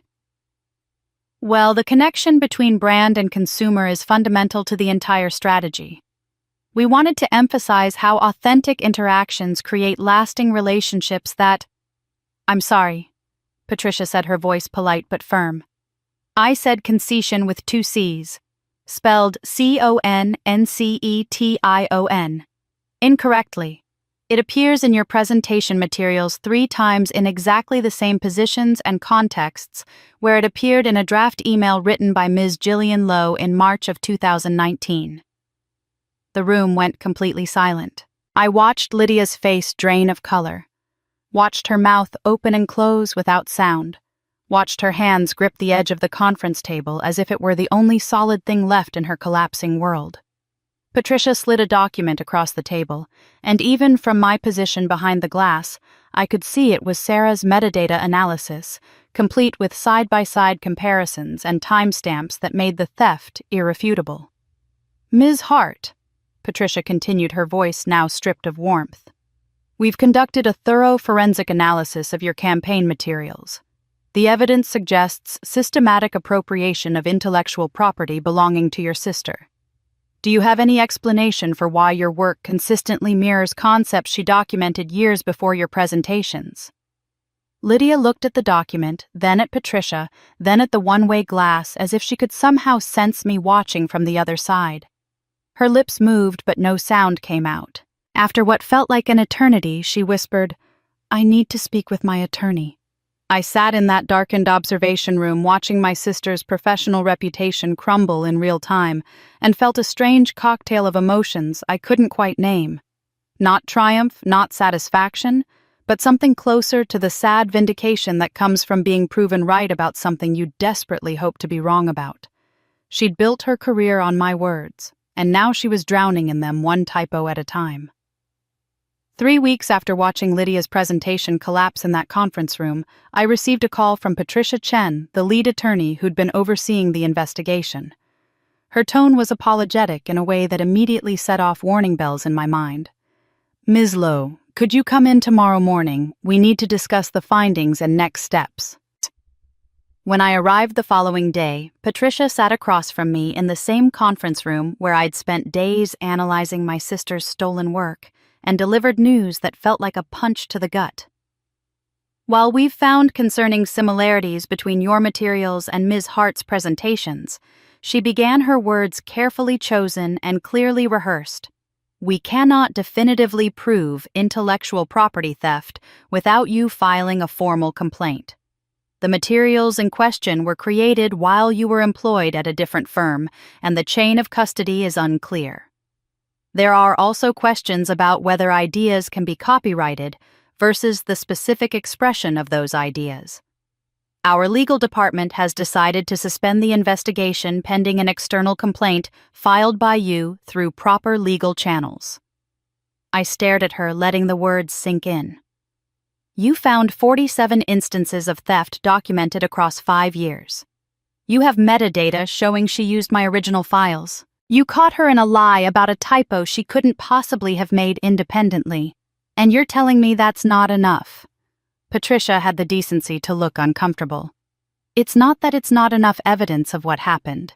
It's that the company doesn't want the liability or publicity of formally admitting we promoted work that was potentially stolen. If we terminate Ms. Hart based on internal findings, we open ourselves to a wrongful termination lawsuit. If we acknowledge we showcased stolen intellectual property, we expose ourselves to claims from clients who paid for that work. The board has decided that the safest course is to place Ms. Hart on voluntary leave with pay while matters are resolved externally. Voluntary leave with pay, I repeated slowly. So she gets a paid vacation while this blows over, and you get to pretend you took action without actually taking any responsibility. I'm sorry, Ms. Lowe. I know this isn't what you wanted to hear. For what it's worth, I believe everything you documented. But corporate law is complicated, and sometimes the right thing and the legal thing don't align as neatly as we'd like. I left that meeting feeling like I'd been slapped, like all the work, all the documentation, all the careful analysis had been for nothing. Mitchell and Associates had chosen the path of least resistance, protecting their own interests, while my sister walked away with barely a scratch. 2 days later, a friend from college sent me a screenshot with a message, "Have you seen this?" It was a social media post from Lydia, and reading it made my blood pressure spike in a way I hadn't experienced since the wedding. I've been falsely accused by a family member struggling with jealousy and mental health issues. Lydia had written her words crafted to paint herself as a victim and me as unstable. After thorough investigation, my company found no wrongdoing. I'm taking time to focus on my growing family and will return stronger. Thank you all for your support during this difficult time. She'd added hashtags, falsely accused, family betrayal, truth wins. The post had been up for less than 12 hours and already had hundreds of comments, all supportive, all buying into her carefully constructed narrative. Friends of hers I'd never met were sharing the post with their own commentary about how family jealousy was toxic, how pregnancy made women vulnerable to attacks, how some people couldn't handle other people's success. Several people had tagged me directly in comments. "Stop harassing your pregnant sister," one woman wrote. "Get help before you hurt someone," another added. My name was being dragged through social media by strangers who knew nothing about the truth, who'd swallowed Lydia's version of events whole, because it came wrapped in the sympathetic package of a pregnant woman being attacked by her bitter sister. My phone buzzed with messages from friends and former colleagues, some sending support, others asking if I was okay. A few tentatively inquiring if there was any truth to Lydia's claims about mental health struggles. The implication was clear. Even people who knew me were beginning to wonder if maybe I'd taken things too far. If maybe my grief over my mother's death had twisted into something unhealthy. I sat with my phone in my hand watching the comments multiply, feeling the old familiar urge to defend myself, to explain, to make everyone understand the truth. But then I remembered something my mother had said in that video about how dignity sometimes means knowing when not to engage, when silence is stronger than argument. I opened Lydia's post and left a single comment. "I'm glad you have peace right now. Cherish it while it lasts. The truth has a way of surfacing when we least expect it." Then I turned off notifications and set my phone down. I didn't argue with the strangers in her comments. I didn't try to defend myself or correct the narrative. I simply let my words sit there, cryptic and calm, while everyone else worked themselves into a frenzy around them. That evening, Marcus Grayson sent me a private message. "I know this feels like a loss, but corporations are cowards when it comes to anything that might expose them to liability. We need a different arena, public accountability through legitimate journalism. I have a contact, someone who specializes in investigative reporting on corporate ethics and workplace misconduct. She's trustworthy and thorough. If you're willing, I can make an introduction." I sat in my apartment, my mother's cross necklace warm against my skin, and thought about everything that had led to this moment. The wedding humiliation, the USB drive full of evidence, the video message from my mother urging me to choose justice over revenge. Mitchell and Associates had chosen corporate self-interest over truth. Lydia had chosen to double down on her lies rather than face accountability, but I still had a choice about how to respond. I picked up my phone and typed back to Grayson. "Set up the meeting. But we do this right. Facts only, documented evidence, no personal attacks. If we're going to tell this story, it needs to be told in a way that can't be dismissed or twisted. I posted nothing more on social media. I didn't respond to the messages piling up in my inbox. I simply went quiet, letting Lydia and her supporters believe they'd won, letting them grow comfortable in their false victory. They thought my silence meant defeat. They'd forgotten that the quietest storms are always the ones preparing to strike hardest. The coffee shop Grayson chose for the meeting was one of those independent places with mismatched furniture and local art on the walls, the kind of spot where people actually worked, rather than just posing with expensive drinks. I arrived 10 minutes early, ordered a tea I didn't really want, and sat at a corner table watching the door. When Emma Jang walked in at exactly 3 o'clock. Something about her struck me as familiar, though I couldn't immediately place why. She was probably in her mid-30s, dressed in dark jeans and a blazer that suggested professionalism without corporate stiffness, her straight black hair pulled into a low ponytail. She scanned the room, spotted me, and walked over with a shy smile that triggered a memory I couldn't quite catch. "Jillian Lowe?" she asked, extending her hand. "I'm Emma Jang. Thank you for agreeing to meet." We sat down and she pulled out a notepad and a small recorder setting, both on the table between us. I always like to be upfront about recording conversations, even preliminary ones. It protects both of us. Is that okay with you? I nodded, appreciating the transparency, and she pressed record before settling back in her chair and studying my face with an intensity that made me slightly uncomfortable. "You don't remember me, do you?" she said finally, that shy smile returning. I was Emma Chen back then, before I took my mother's maiden name. I sat 3 rows behind you in 10th grade English at Riverside High, Mrs. Patterson's class, the one where we had to do those oral presentations every month. The memory surfaced slowly, like something rising from deep water. A quiet girl with glasses, always sitting alone, always the last one picked for group projects. And Lydia, who'd been a freshman when I was a sophomore, holding court with her friends in the cafeteria, making cruel jokes about anyone they deemed beneath them. "Zhang the Zero," I said quietly, the nickname coming back to me with a wash of shame. "They called you that because I got a 0 on a presentation I was too terrified to give in front of them." Emma finished, her voice matter-of-fact, but with an edge underneath. "Your sister and her friends made my life hell for being the quiet Asian girl who didn't fight back. They'd make slanted eye gestures when I walked past, mock my accent, even though I was born here, steal my lunch, and say they were worried I'd brought something gross from home. The presentation was supposed to be about my family history. I'd worked on it for weeks. But when I got up to present and saw them in the back row already laughing, I froze, couldn't speak. Just stood there until Mrs. Patterson let me sit down. 0 for the assignment. I transferred schools 2 months later. "Emma, I'm so sorry. I should have said something, done something." She held up a hand, stopping me. "You were dealing with your own version of Lydia's cruelty just at home instead of school. I know that now, but at the time I wondered why the smart, kind girl who helped me with calculus homework never stepped in when her sister was destroying me in public." She leaned forward, her expression shifting to something harder and more focused. "I saw what happened at your sister's wedding. A friend sent me the video someone took. And I've been tracking Lydia's career for 3 years, ever since I started specializing in workplace misconduct investigations. I've been waiting for her to slip up to reveal her true character in a way I could document. You just handed me that opportunity." So Emma was the mysterious friend who'd sent that text message after the wedding. The pieces were falling into place. She pulled a folder from her bag and slid it across the table. "I'm not interested in writing a hit piece fueled by family drama or old grudges. I'm interested in a legitimate investigation into intellectual property theft, corporate accountability, and how people like your sister advance by stealing from people like you and me.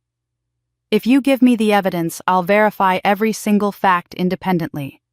I'll interview former colleagues at both firms, hire my own forensic analyst to confirm the metadata, get legal review before publication.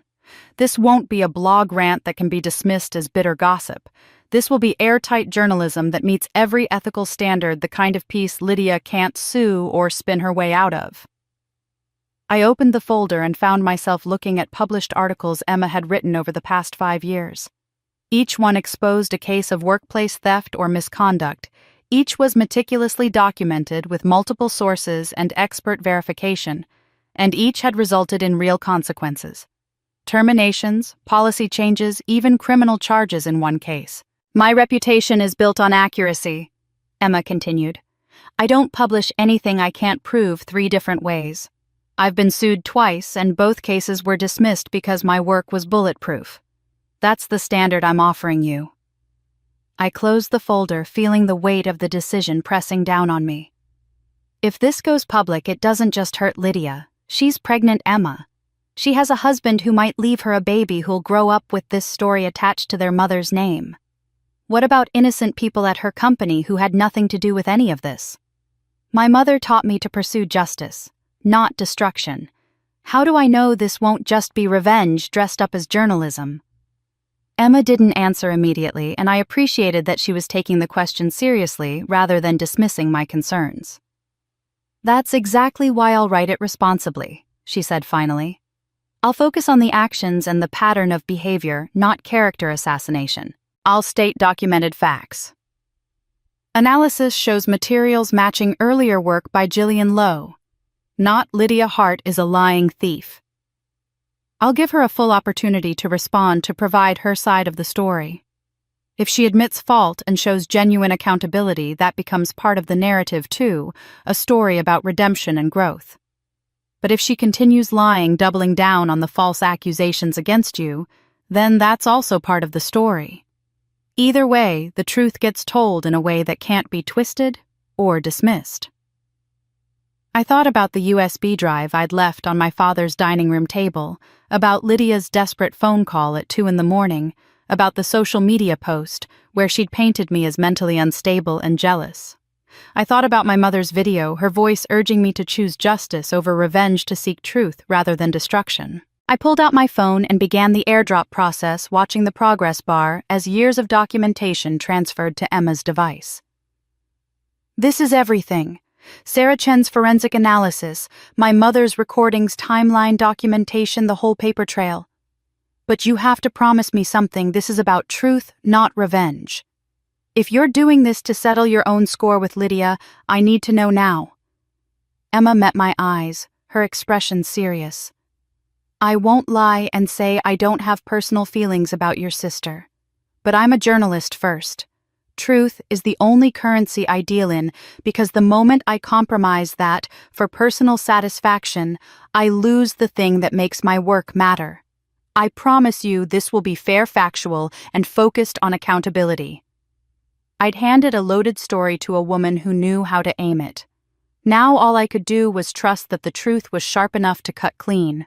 3 days after handing Emma everything I had, I came home from the grocery store to find my father's car parked in front of my apartment building. My heart rate kicked up immediately. He'd never visited me here, not once in the 3 years I'd lived in this place. The fact that he was here now meant something had shifted, meant he was desperate enough to break the unspoken rule that had kept us in our separate corners since my mother's death. I carried my groceries up the stairs and found him standing by my door, his posture rigid with barely controlled anger. He was dressed in his usual business casual slacks and a polo shirt that suggested he'd come straight from the golf course or a meeting, and his face was set in that expression I'd learned to read as a child, the one that meant someone was about to get dressed down for disappointing him. "We need to talk," he said, not asking, not requesting, but demanding. "Now." I unlocked my door and he followed me inside without waiting for an invitation, his presence immediately making my small apartment feel smaller, more claustrophobic. He didn't sit on my secondhand couch or pull out one of my mismatched kitchen chairs. Instead, he walked straight to the window overlooking the parking lot, standing with his back to me, his shoulders tense. "I know what you're doing," he said, his voice cold and controlled in that way that had always been more frightening than shouting. "I know you met with that journalist Emma Jang.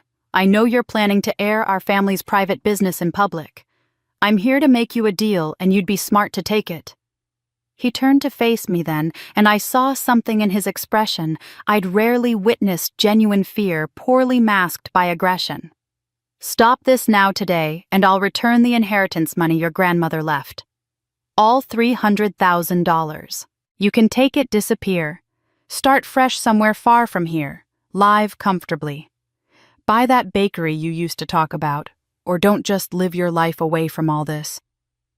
I set my grocery bags down on the counter, taking my time, letting the silence stretch. Or what?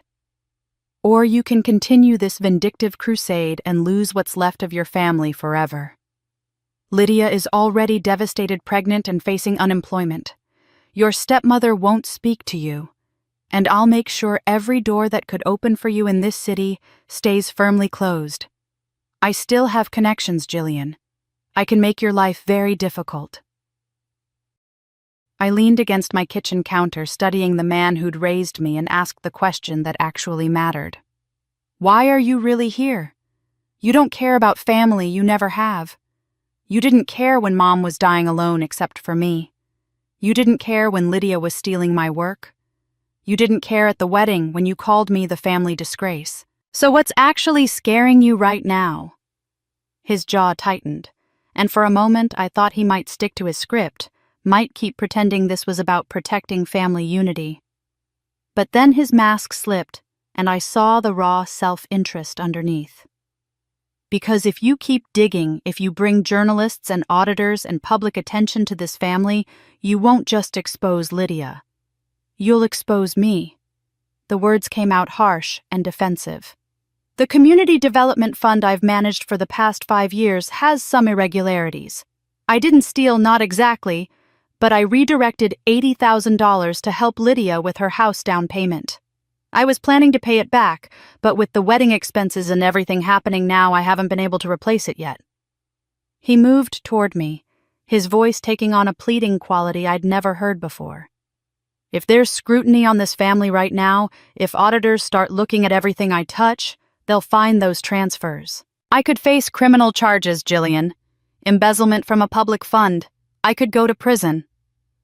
The confession hung in the air between us, and something crystallized in my understanding.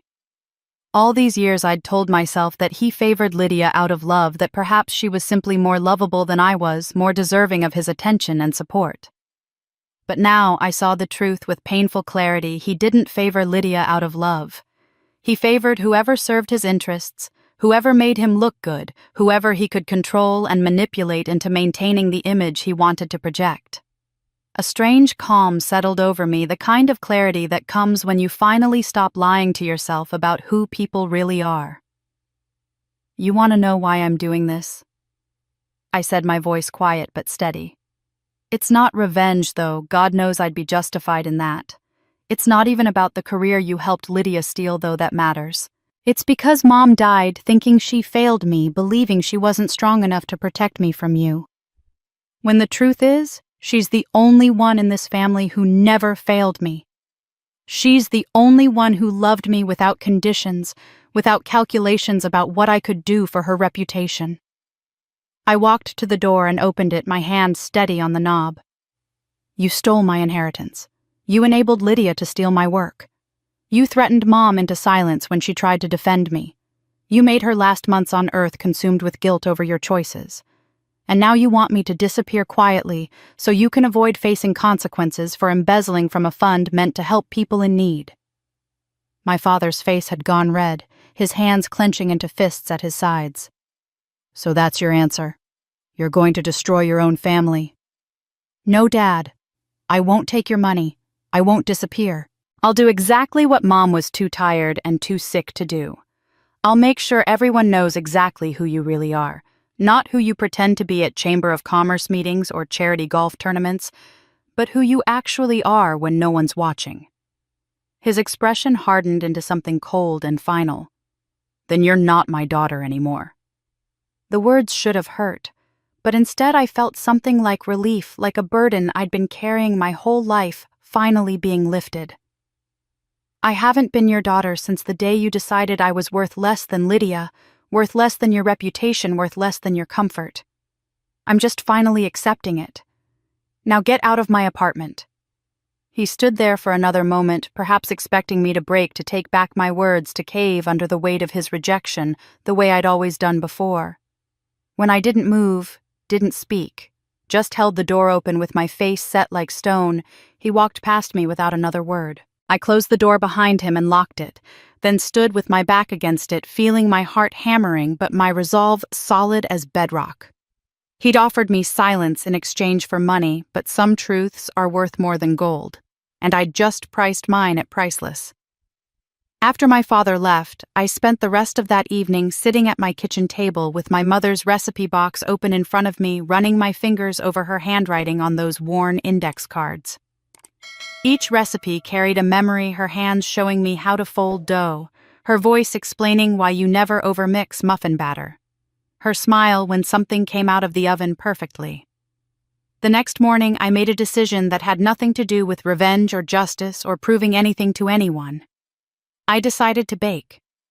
Using part of the $50,000 my mother had secretly saved for me, I rented time in a small commercial kitchen space that a local caterer only used on weekdays. The evenings and weekends were mine for $300 a month. I bought basic equipment quality ingredients and began testing my mother's recipes. Her cinnamon rolls that had been legendary at church bake sales, her lemon bars that neighbors requested every summer, her chocolate chip cookies that somehow tasted like childhood and comfort in every bite. I called my small venture Rose's Legacy Bakery, and I printed a simple sign with my mother's photo, the one from her 50th birthday, where she was laughing at something off camera, her whole face lit up with joy.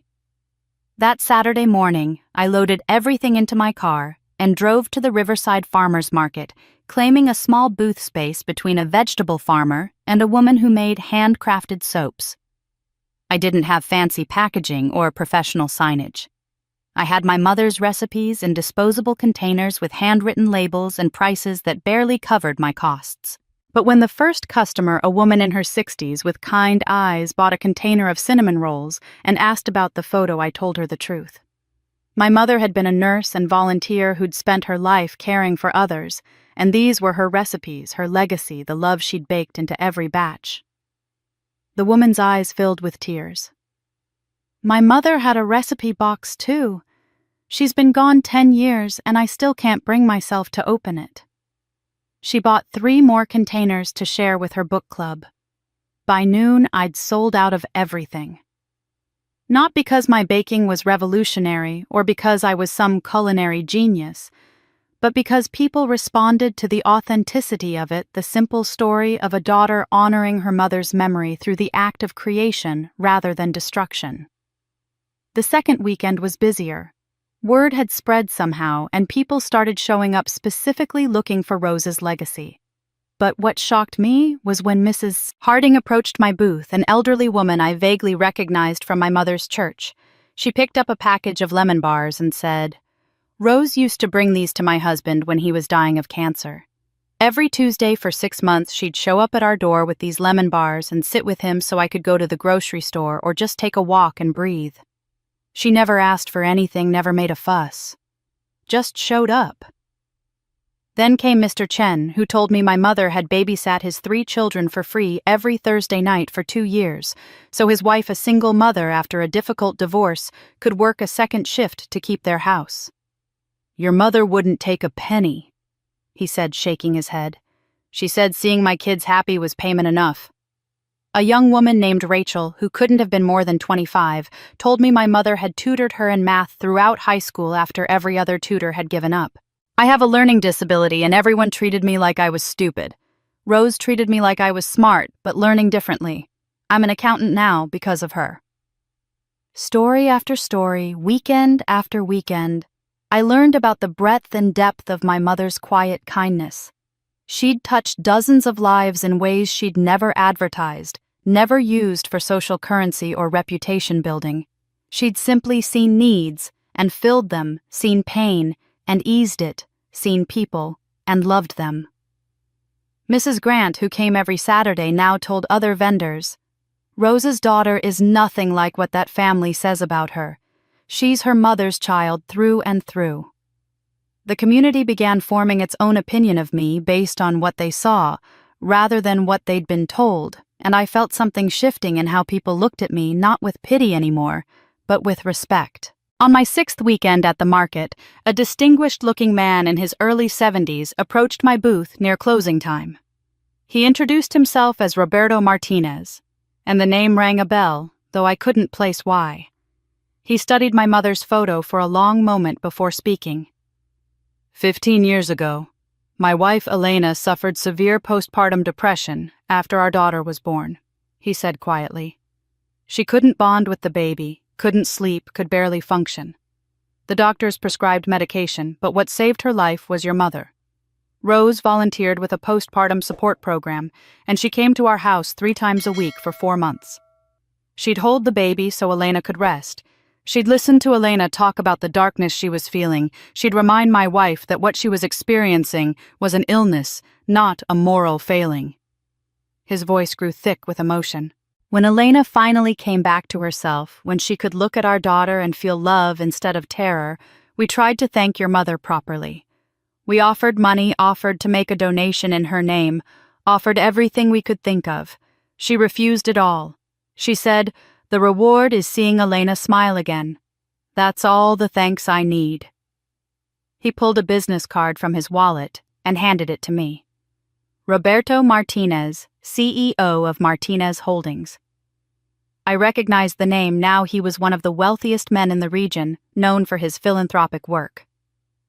"I've wanted to repay that debt ever since," he said. "I'd like to make a proposal. I'll donate $200,000 to establish a foundation in your mother's name, the Rose and Jillian Foundation. Its focus would be helping middle-aged women re-enter the workforce after caregiving responsibilities, giving them the support and resources they need to rebuild careers after sacrificing them for family. You would manage it, make all the decisions about how the money gets used. Your mother gave my family a second chance at happiness. Let me give you the resources to give that gift to others." I stood there with a half-empty tray of cookies in my hands, tears streaming down my face, unable to speak. Not because of the money, though, that was staggering, but because he'd found a way to transform my pain into purpose, to turn my mother's legacy into something that would keep growing long after both of us were gone. Mama had planted seeds of kindness her whole life. I was just beginning to harvest the forest she'd grown. Emma called me on a Monday evening to tell me the article would publish the next morning. "It's going live at 6 a.m. across 3 platforms simultaneously," she said. "I wanted you to know so you're not blindsided. And Jillian, I want you to prepare yourself. This is going to be big. The story is too compelling, too well documented. People are going to have strong reactions." I barely slept that night. At 5:45, I made coffee and sat at my kitchen table with my laptop open, refreshing the news sites until the article appeared at precisely 6 o'clock. The headline hit like a physical blow: "The woman they called a loser, how one sister built her career on another's stolen ideas." I read through all 3,500 words with my heart pounding, seeing my life laid out in clinical detail. Emma had kept her promise. The piece was devastatingly thorough without being cruel.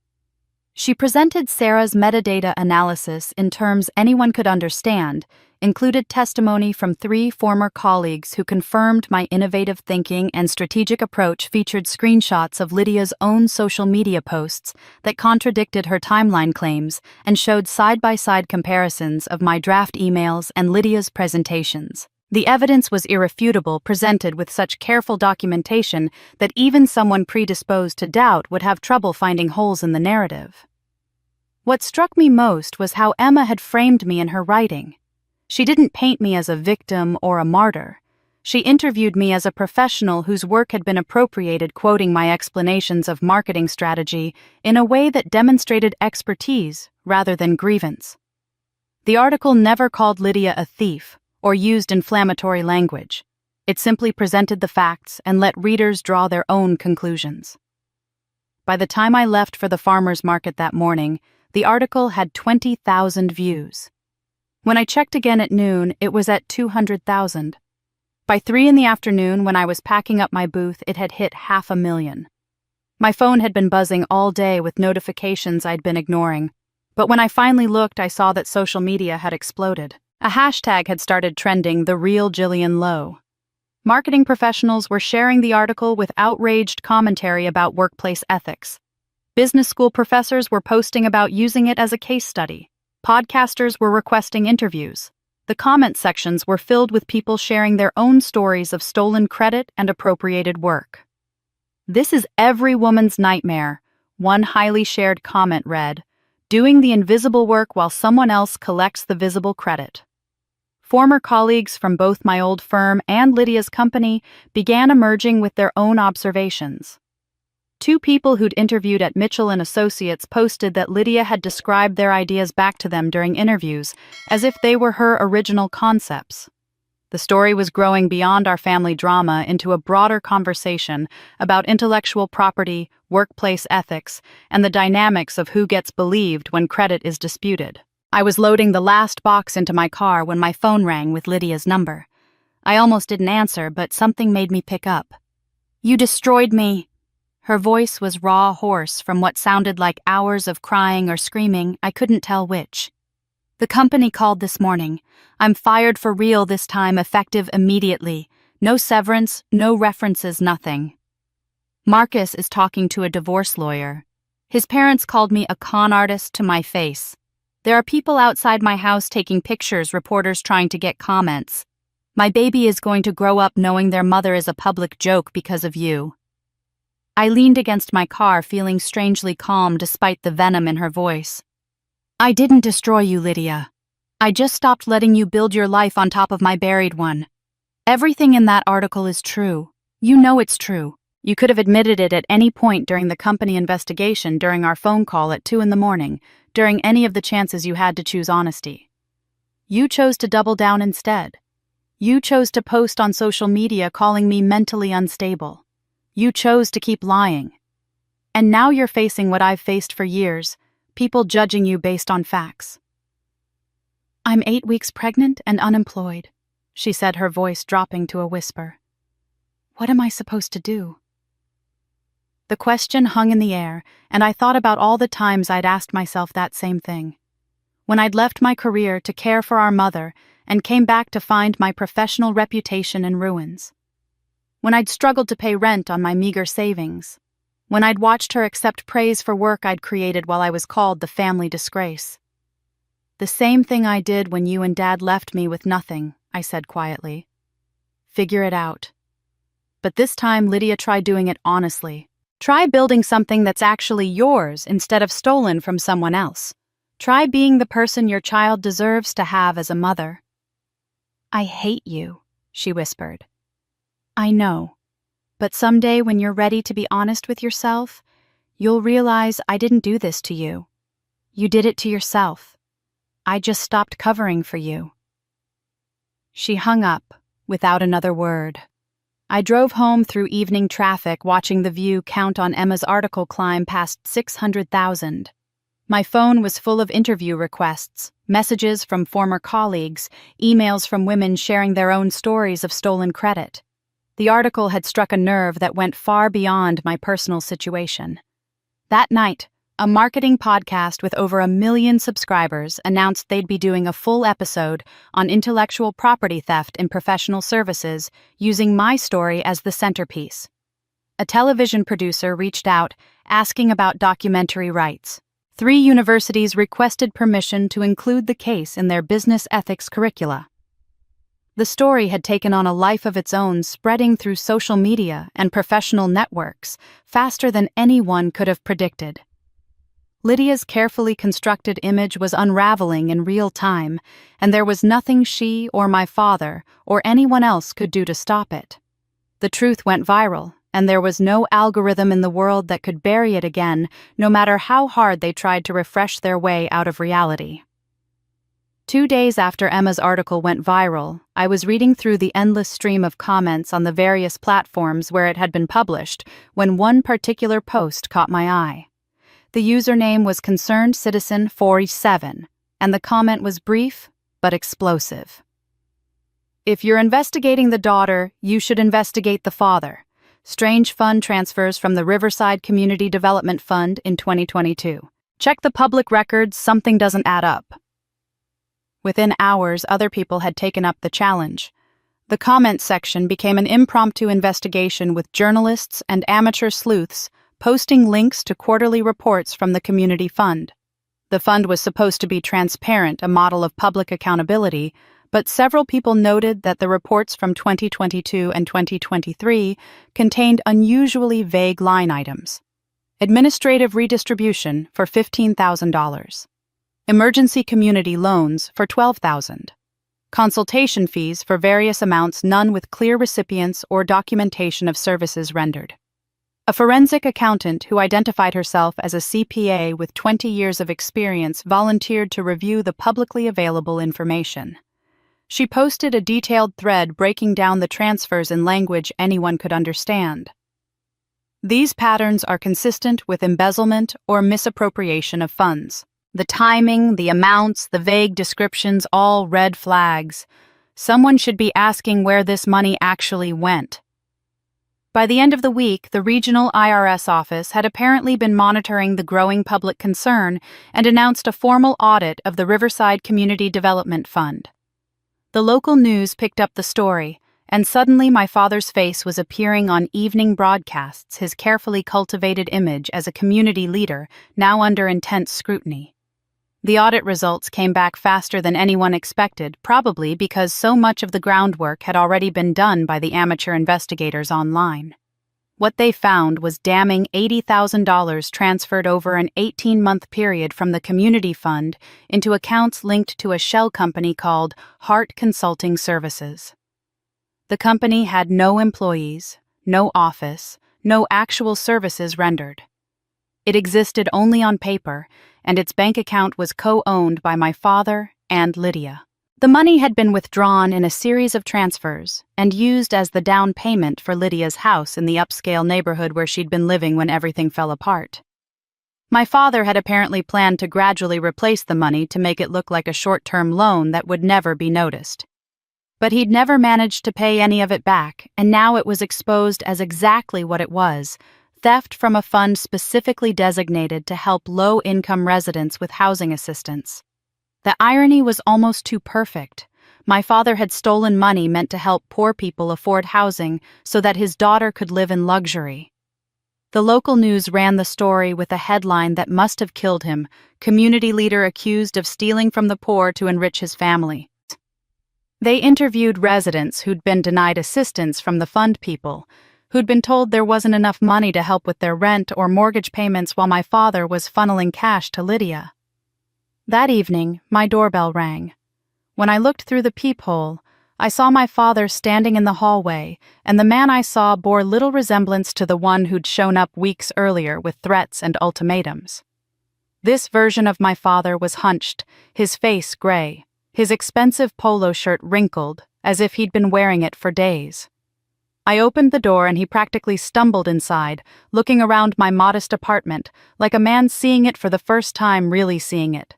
The second-hand furniture, the small kitchen, the life I'd built from nothing while he'd been living in comfort, bought with stolen money. "I'll lose everything," he said, his voice cracking. "The house, my reputation, possibly 5 to 10 years in federal prison. Your stepmother filed for divorce this morning. I'm 64 years old, Jillian. I'll come out an old man with nothing, no one, no future." Then he did something I'd never witnessed in my entire life. He cried. Not the angry tears of frustration or the calculated tears of manipulation, but genuine broken sobs that shook his shoulders and made him sink onto my couch like his legs couldn't hold him anymore. "I'm begging you," he said through the tears. "If you make a statement to the prosecutors saying you don't want to press charges, if you show them that the family has reconciled, they might offer a plea deal, community service instead of prison, probation instead of incarceration. Please, Jillian. I know I don't deserve your help, but I'm asking anyway." I stood there watching him fall apart, feeling the weight of having someone's fate in my hands, and thinking about my mother's video message about justice versus revenge, about Pastor Ruth's guidance to choose wisely. This man had made my childhood a competition. I was never meant to win. He'd stolen my inheritance, enabled the theft of my work, threatened my dying mother, and called me the family disgrace in front of hundreds of people. And now He wanted mercy. "I'll make you a deal, Dad," I said finally, my voice steady and clear. "You publicly admit what you did, all of it. Every theft, every lie, every manipulation. You return every penny to that fund, even if you have to sell the house to do it. You go to Mom's grave and apologize to her out loud where I can hear you say the words. And then you leave me alone for the rest of your life. You don't call, don't write, don't show up at my bakery booth or my apartment. You let me live my life as if you don't exist." He looked up at me, his face streaked with tears, and nodded slowly. "Do that," I continued, "and I'll tell the prosecutor that I believe in rehabilitation over pure punishment, that I think accountability and restitution matter more than vengeance. I can't promise what they'll decide, but I'll give you that much." He started to stand, perhaps to hug me or thank me, but I held up my hand, stopping him. "And Dad, the next time you're tempted to call someone worthless, the next time you think about measuring someone's value by their job title or bank account, remember this moment. Remember that the loser daughter you were so ashamed of is the one who just saved you from dying in prison." He left without another word, and I locked the door behind him, touching my mother's cross necklace, and thinking about how strange it was that mercy could feel both generous and devastating at the same time. He'd spent my whole life teaching me I was worthless. I'd just spent one conversation teaching him the price of his own choices. The official invitation from the Riverside City Council arrived by certified mail 3 days after my father's visit. They were calling an emergency public hearing regarding the Community Development Fund, and I was being invited to testify as an affected party and witness to material facts. The hearing was scheduled for the following Thursday evening at 7 o'clock in the main council chambers. I spent the days leading up to it working with Pastor Ruth to organize the documents into a clear timeline. We created a simple presentation that anyone could follow my grandmother's original will, showing equal distribution to both grandchildren, the coerced signature my mother had been pressured into signing, email chains documenting the theft of my work, and financial records showing the suspicious transfers from the community fund. Ruth helped me rehearse my testimony, not to memorize a script, but to organize my thoughts so I could speak clearly under pressure. On Thursday evening, I arrived at City Hall 30 minutes early. The parking lot was already full, and I could see news vans with satellite equipment parked along the street. Inside the council chambers were packed beyond capacity, with people standing along the back wall and sitting in folding chairs that had been set up in the aisles. I recognized some faces, residents my mother had helped, vendors from the farmers market, former colleagues who'd seen Emma's article.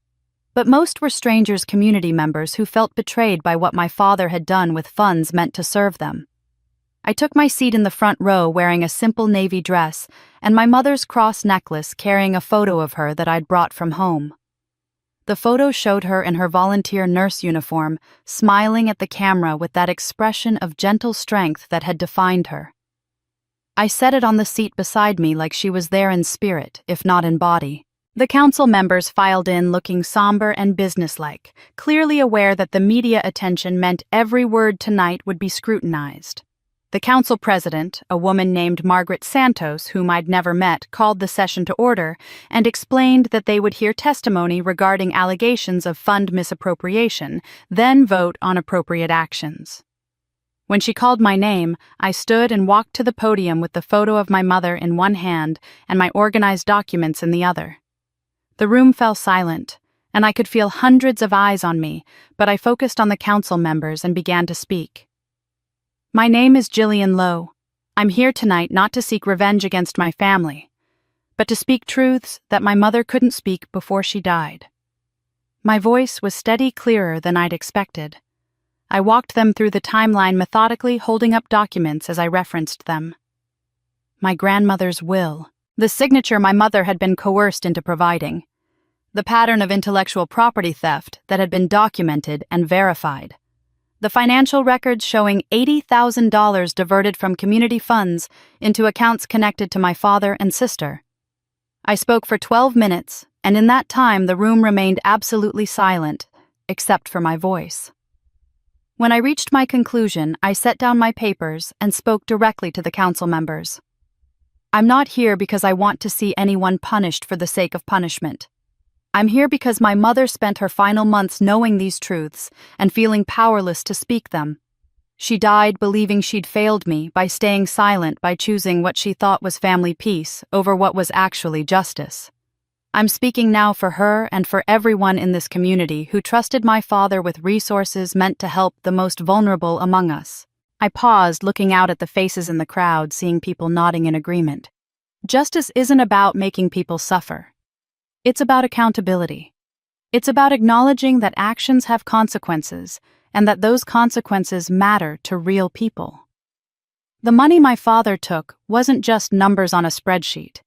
It was housing assistance for families on the edge of homelessness. It was help for people who had nowhere else to turn. Those people deserved better. This community deserved better. And my mother deserved better than to die carrying the weight of someone else's crimes. I returned to my seat, my hands shaking now that the adrenaline was fading, and watched as my father was called to the podium. He'd aged a decade in the past 2 weeks. His face was gaunt, his shoulders slumped, and when he gripped the podium I could see his hands trembling. His statement was brief but devastating in its admission. I misused my position of trust. I diverted funds inappropriately for personal benefit. I pressured my late ex-wife to enable advantages for one child at the expense of another. I lied to this community, and I lied to myself about what I was doing.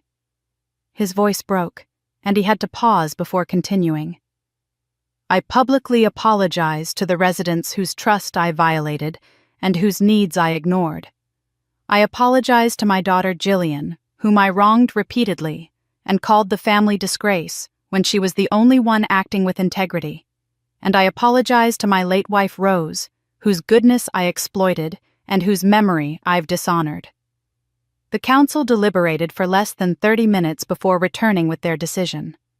They voted unanimously to remove my father from all positions related to community funds, to refer the matter to the district attorney for criminal prosecution, and to bar anyone in our immediate family from future management of public resources. They also voted to implement new oversight procedures and mandatory audits to prevent similar situations. As I left the building, people I didn't even know approached me. A woman in her 70s with kind eyes took my hand and said, "Your mother would be so proud of you, dear. You didn't just speak for yourself tonight. You spoke for all of us who've been silenced, who've been told to keep quiet for the sake of keeping peace. Thank you for having the courage to tell the truth." A man who looked like he'd come straight from a construction site said, "My family was denied assistance last year because they said the fund was depleted. Now we know why. Thank you for making this right." I drove home as the sun was setting, exhausted, but feeling something I hadn't felt in years, the sense that I'd honored my mother's memory in a way that actually mattered. The room had heard his confession, but I'd heard something else in his voice, the sound of a man finally understanding that actions have consequences and silence has casualties. I was walking to my car, emotionally exhausted from the hearing, when I spotted someone sitting on the curb at the far end of the parking lot. Even from a distance, something about the hunched posture was familiar. As I got closer, I realized it was Lydia. She looked nothing like the polished professional who'd introduced me as an unemployed loser at her wedding just 2 months ago. She was wearing gray sweatpants and an oversized hoodie, her blonde hair pulled back in a messy ponytail, her face completely bare of makeup. She looked very young sitting there on the concrete curb and very scared and very alone. When she saw me approaching, she didn't jump up or run away. She didn't launch into accusations or excuses. She just looked at me with red-rimmed eyes and said, "Can we talk, please?" I should have kept walking. I should have gotten in my car and driven away from this final confrontation. But something in her voice, something raw and broken, made me stop. I sat down on the curb beside her, both of us facing the nearly empty parking lot as the last of the hearing attendees drove away. "You won," Lydia said, her voice flat and exhausted. "I lost everything. My job is gone, probably forever, in this industry. Marcus is barely speaking to me. His lawyer sent me paperwork yesterday. Dad's going to prison. And I'm bringing a baby into this complete nightmare. Are you satisfied now? Is this what you wanted? I turned to look at her profile, seeing the way her jaw was clenched against tears, the way her hands were gripping the fabric of her hoodie like she needed something to hold on to. If you think this was about winning and losing, you still don't understand, I said quietly. This was never about you losing Lydia. It was about me stopping being invisible. It was about refusing to let you and Dad bury me while you built monuments to yourselves on top of my grave. She made a sound that was half laugh, half sob. I know. God, I finally know. I've had a lot of time to think these past few weeks sitting alone in that house while Marcus stays at his parents' place looking at my phone filled with messages from people who think I'm a fraud. And you know what the worst part is? They're right. I am a fraud. The tears came then, not the calculated crying I'd seen from her before, but genuine grief that seemed to come from somewhere deep and painful. I'm so sorry, Chi. Not because I got caught, not because my life fell apart, but because I finally understand what I did. I stole your work, yes, but that's not even the worst of it. I stole your life. I let Dad erase you from the family narrative, and I helped him do it because it was so much easier than standing up to him, than risking his approval by defending you. She turned to face me fully now, her eyes searching mine. I don't know if you can ever forgive me. I honestly don't know if I deserve it. But I need you to know that I finally see it. I see you who you really are, what I took from you, what Mom was trying to protect you from when she stayed silent about Dad's manipulation. We sat there in silence for a long moment, two sisters who'd been strangers for most of our lives, finally being honest with each other. I can't forgive you today, Lydia, I said, finally surprised by how calm my voice sounded. Maybe not for a long time. Maybe never. I don't know yet. But I can give you something else. I can give you a chance to become someone worthy of forgiveness. She looked at me with confusion and something that might have been hope. Mr. Martinez is funding the Rose and Jillian Foundation to help women rebuild their careers after caregiving responsibilities. Women who sacrificed their professional lives for family, women who got knocked down and are trying to get back up. I want you to work there. You want me to wait what? Not as staff, I clarified. As a volunteer. No pay, no title, no business cards, or LinkedIn updates. Just service. 1 full year of showing up and helping people who've been knocked down the way you knocked me down. Women who've had their work stolen, their contributions, dismissed their value, questioned. If you can do that with genuine humility, if you can help rebuild what people like Dad spent years destroying, then maybe we can talk about forgiveness. Lydia stared at me like I'd spoken in a foreign language. You'd let me be part of something with Mom's name after everything I did. Mama believed in second chances, I said, touching the cross necklace at my throat. She gave Dad way too many of them, let him manipulate her good nature over and over. But she wasn't wrong to believe that people can change, that redemption is possible. She just chose the wrong person to bet on. I stood up, brushing off my dress. This is your second chance, Lydia. Your only one. Don't waste it by half-committing or doing it for show. Don't waste it by treating it like community service hours you have to get through. If you're going to do this, do it because you actually want to become someone different than who you've been. She stood too, wrapping her arms around herself against the evening chill.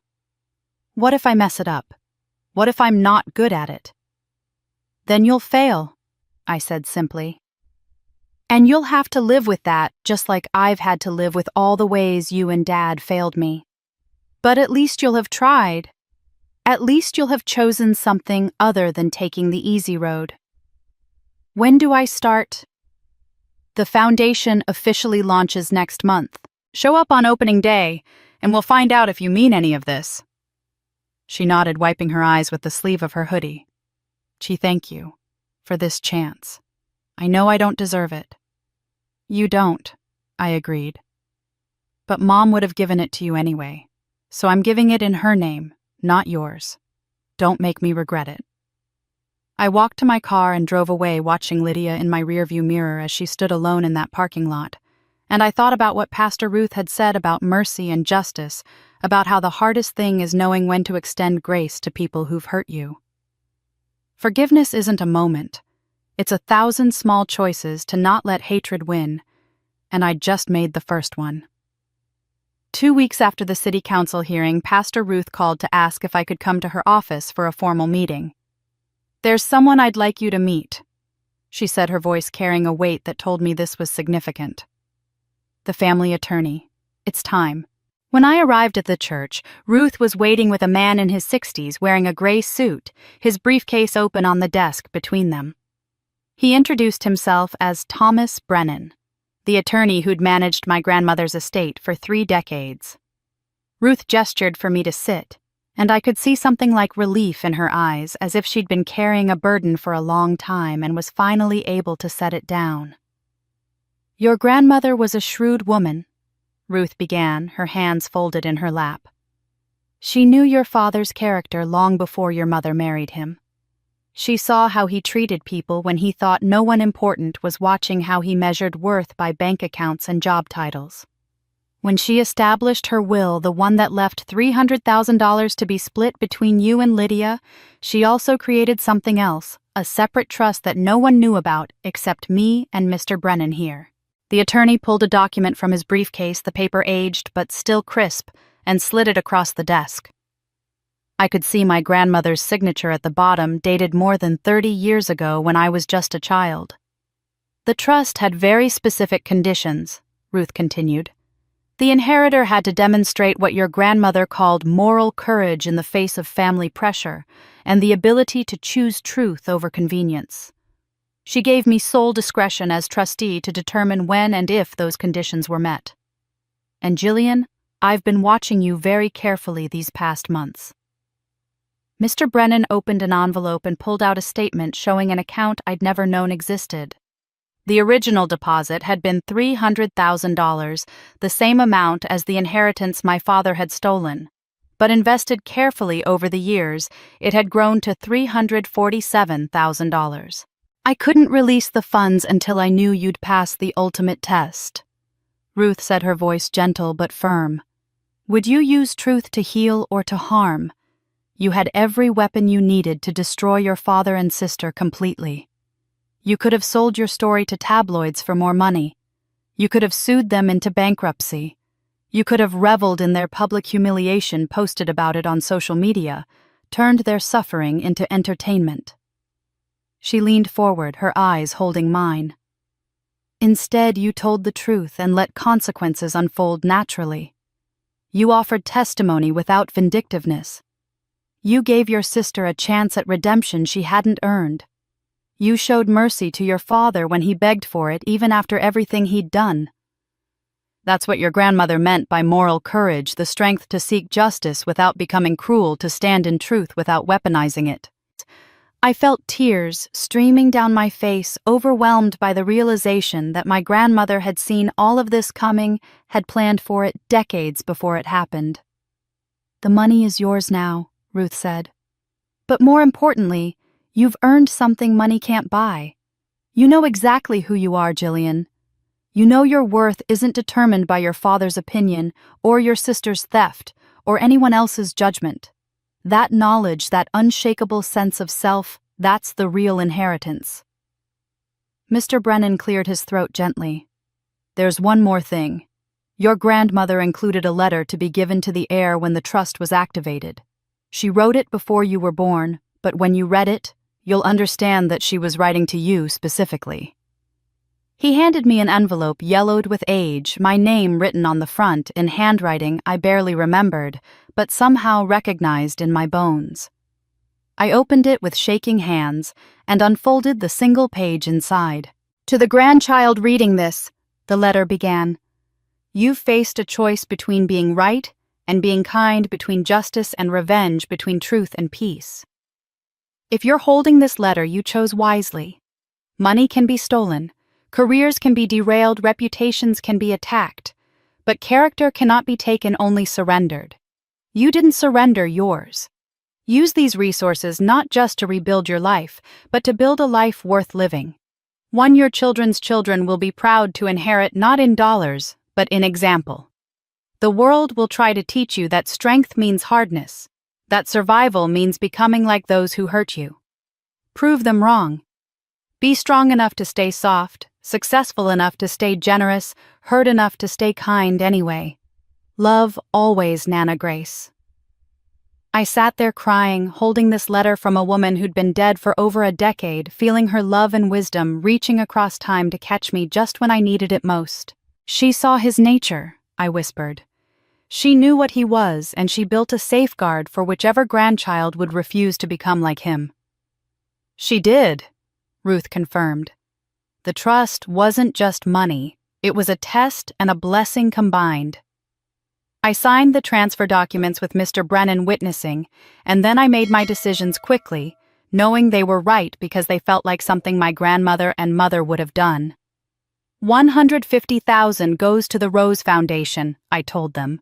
To expand our reach, help more women build something that will outlast all of us. $50,000 goes to repay the community fund completely. I know Dad is supposed to do that, but I want those people to have their money back now, not whenever he manages it. And I'll keep the remaining $147,000 to secure my future, to make sure I never have to depend on anyone else's approval or charity again. Ruth smiled, her eyes shining. This is what generosity looks like. Not hoarding what you gain, but sharing what you're given. Your grandmother would be so proud. As I left the church that afternoon with the paperwork in my bag and my grandmother's letter pressed against my heart, I understood something profound. Nana Grace had left me more than money. She'd left me proof that integrity echoes across generations, and I'd just decided what my echo would sound like. 6 weeks after offering Lydia a chance at redemption in that parking lot, my phone buzzed with a text message that made my breath catch. I've been volunteering at the foundation for a month. I'd like to talk to you, really talk, not just apologize. Can we meet at Mom's old house? The new owner said I could use the kitchen for a few hours. I know it's a lot to ask. I stared at the message for a long time, my thumb hovering over the keyboard. The house where we'd grown up had been sold 8 months after my mother died, and I hadn't been back since the estate sale. The thought of walking into that kitchen again, the place where my mother had taught me to measure flour and fold dough and understand that cooking was an act of love made tangible, filled me with equal parts longing and dread. I waited 2 days before responding. Saturday, 2 p.m. When I pulled up to the old house that Saturday afternoon, I sat in my car for a full 5 minutes gathering my courage. The new owners had painted it a different color, pale yellow, instead of the cream it had been, and there were new shutters on the windows. But it was still recognizably the house of my childhood, and walking up the front path felt like stepping back through time. Lydia answered the door, and I was struck by how different she looked. Her baby bump was visible now at 4 months, and she was wearing jeans and a loose sweater, her hair pulled back simply. But what caught my attention was the apron she wore. Our mother's apron with the faded sunflower pattern, the one that had hung on a hook by the stove for as long as I could remember. "Thank you for coming," she said quietly, stepping aside to let me in. The kitchen looked smaller than I remembered, the way childhood places always do, but the layout was the same. Lydia had set up everything we needed on the counter: flour, sugar, butter, cinnamon, the old mixing bowls I recognized from our mother's collection that Lydia must have kept after the estate sale. "I don't expect you to forgive me today," Lydia said, her hands moving nervously over the counter. "Or even this year. Maybe never. But I wanted to learn Mom's cinnamon roll recipe from you. I realized something these past weeks at the foundation. I spent so much time competing with you, trying to prove I was better than you, that I never learned the things Mom actually wanted to teach us. How to make her recipes. How to be kind without expecting anything back.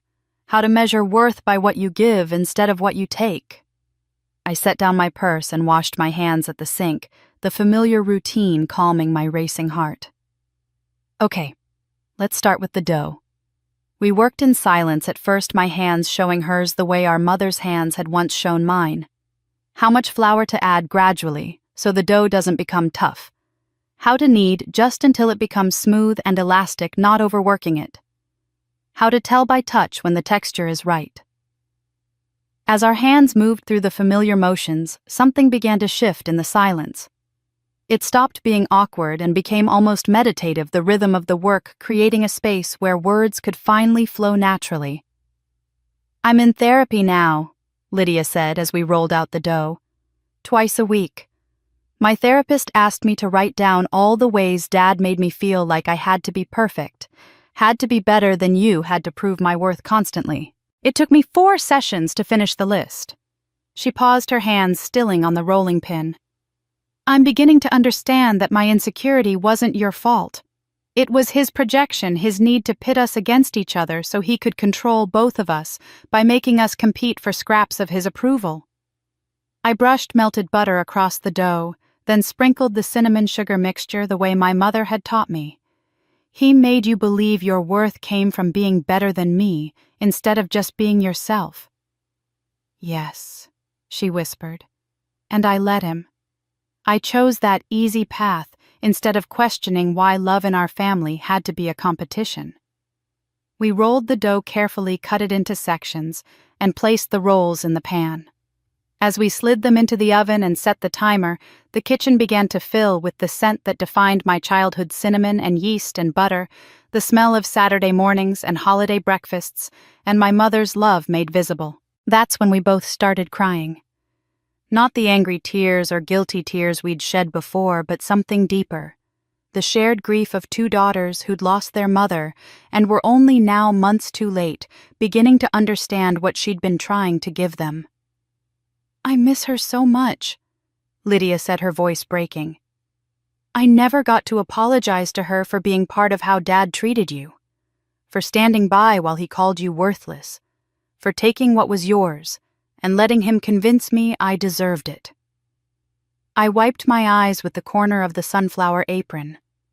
I spent years angry at Mama for not standing up to Dad more, for not protecting me the way I thought a mother should.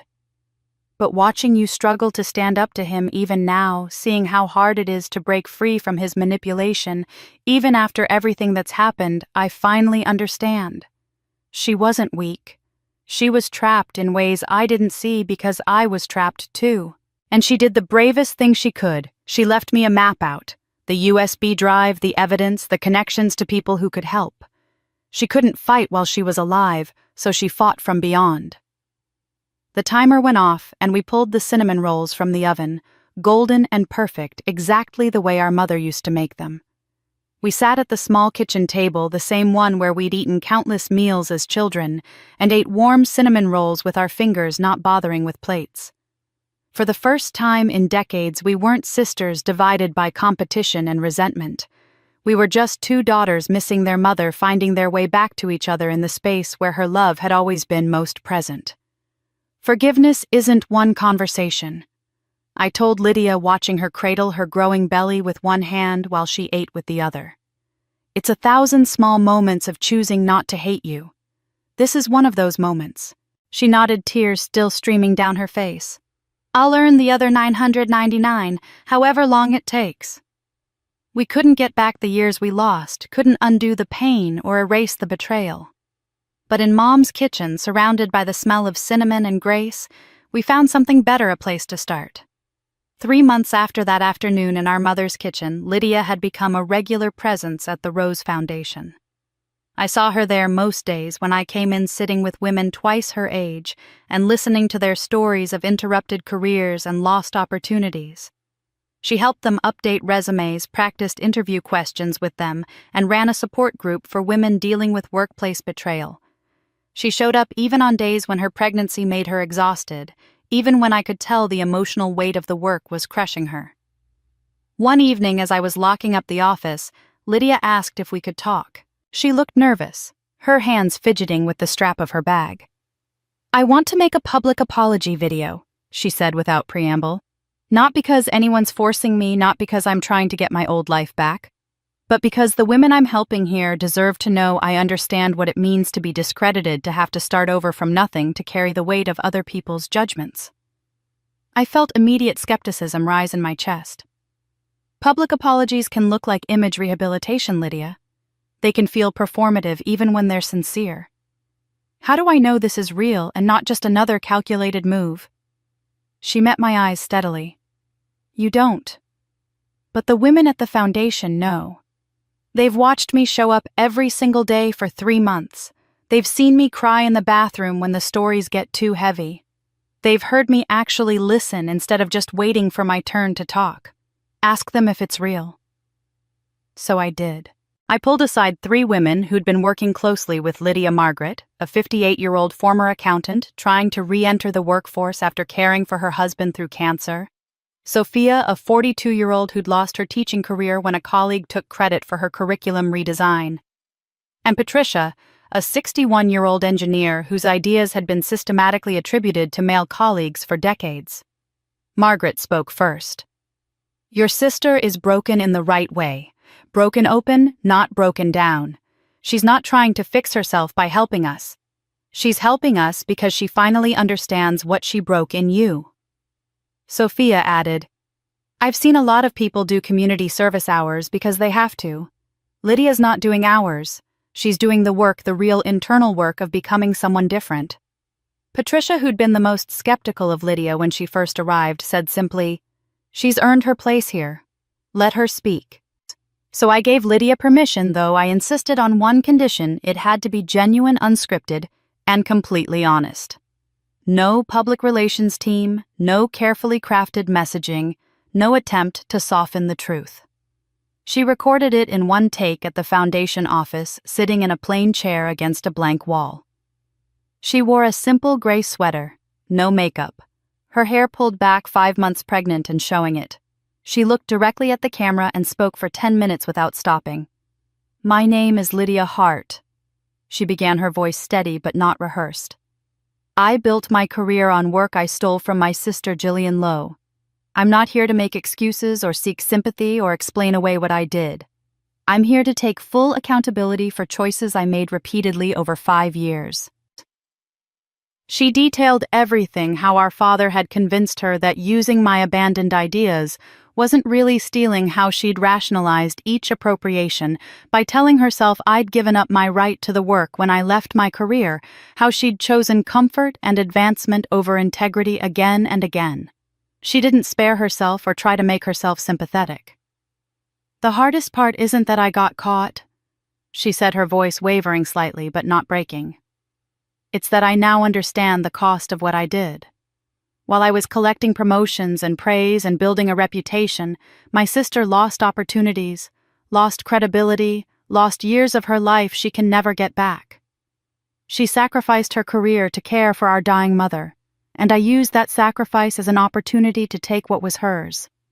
She paused, placing one hand on her belly. I can't give those years back.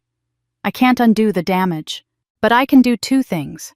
I can tell the truth, and I can dedicate myself to helping others who've been silenced or stolen from the way I silenced and stole from my sister.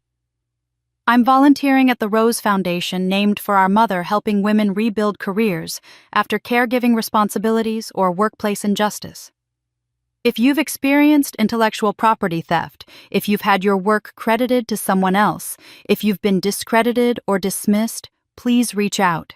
You deserve support, and you deserve to have your truth acknowledged. She ended simply, I was wrong. I'm sorry. And I'm spending every day trying to become someone worthy of that apology. We posted the video on the Foundation's social media accounts and on Lydia's personal page. I watched the view count climb throughout the day, 10,000 by noon, 50,000 by evening, 500,000 by the time I went to bed. By the next morning, it had reached 2 million views. The comments were not uniformly positive, and I was glad for that because universal praise would have felt false. Some people applauded Lydia's courage. Others said she was only sorry because she'd been caught. Many shared their own stories of stolen credit, appropriated ideas, workplace betrayal.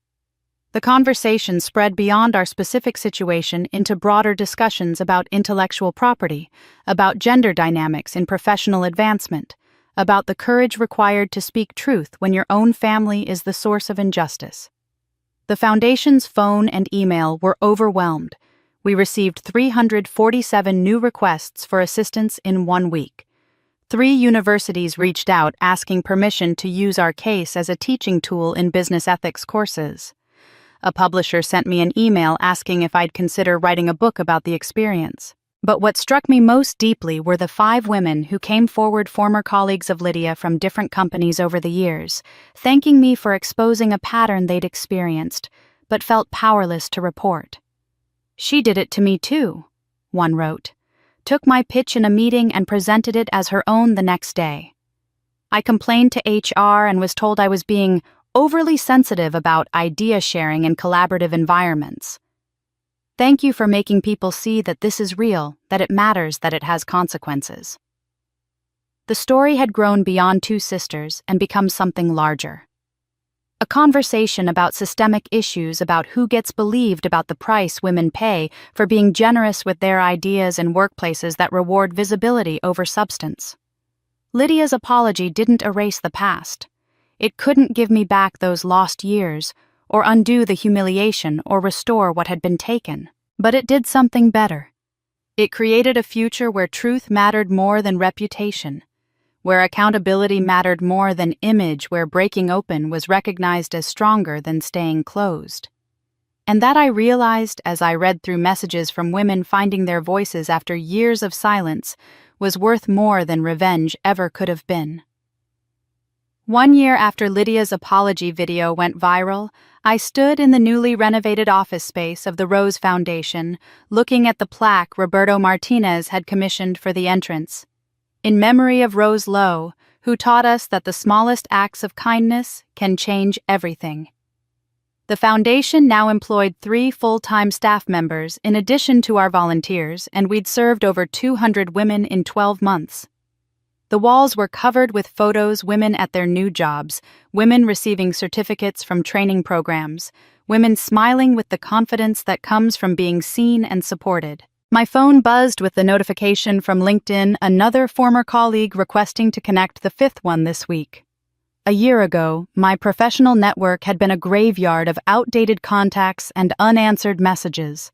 Now people were reaching out not with pity, but with respect. Not because of what had been stolen from me, but because of what I'd built in the aftermath.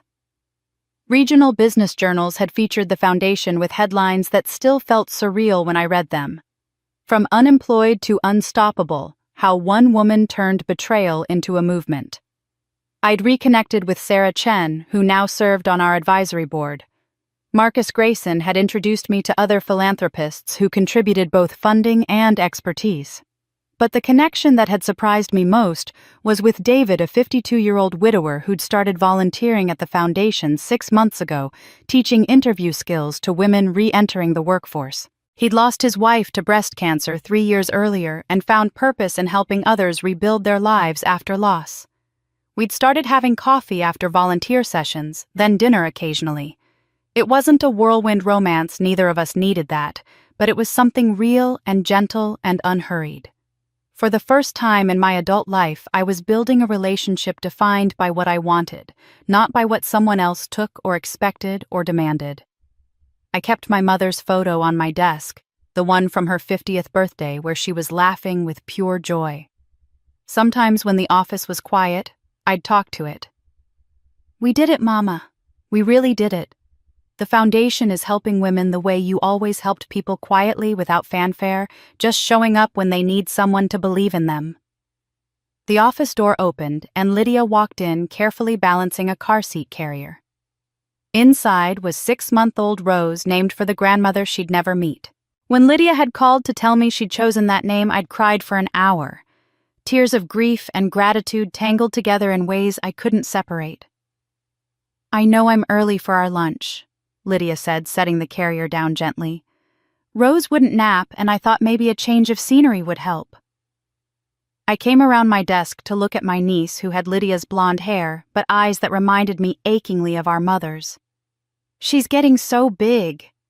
"She's a terrible sleeper and an excellent screamer," Lydia said, but her voice was full of love. "Marcus jokes that she inherited my talent for demanding attention." Marcus.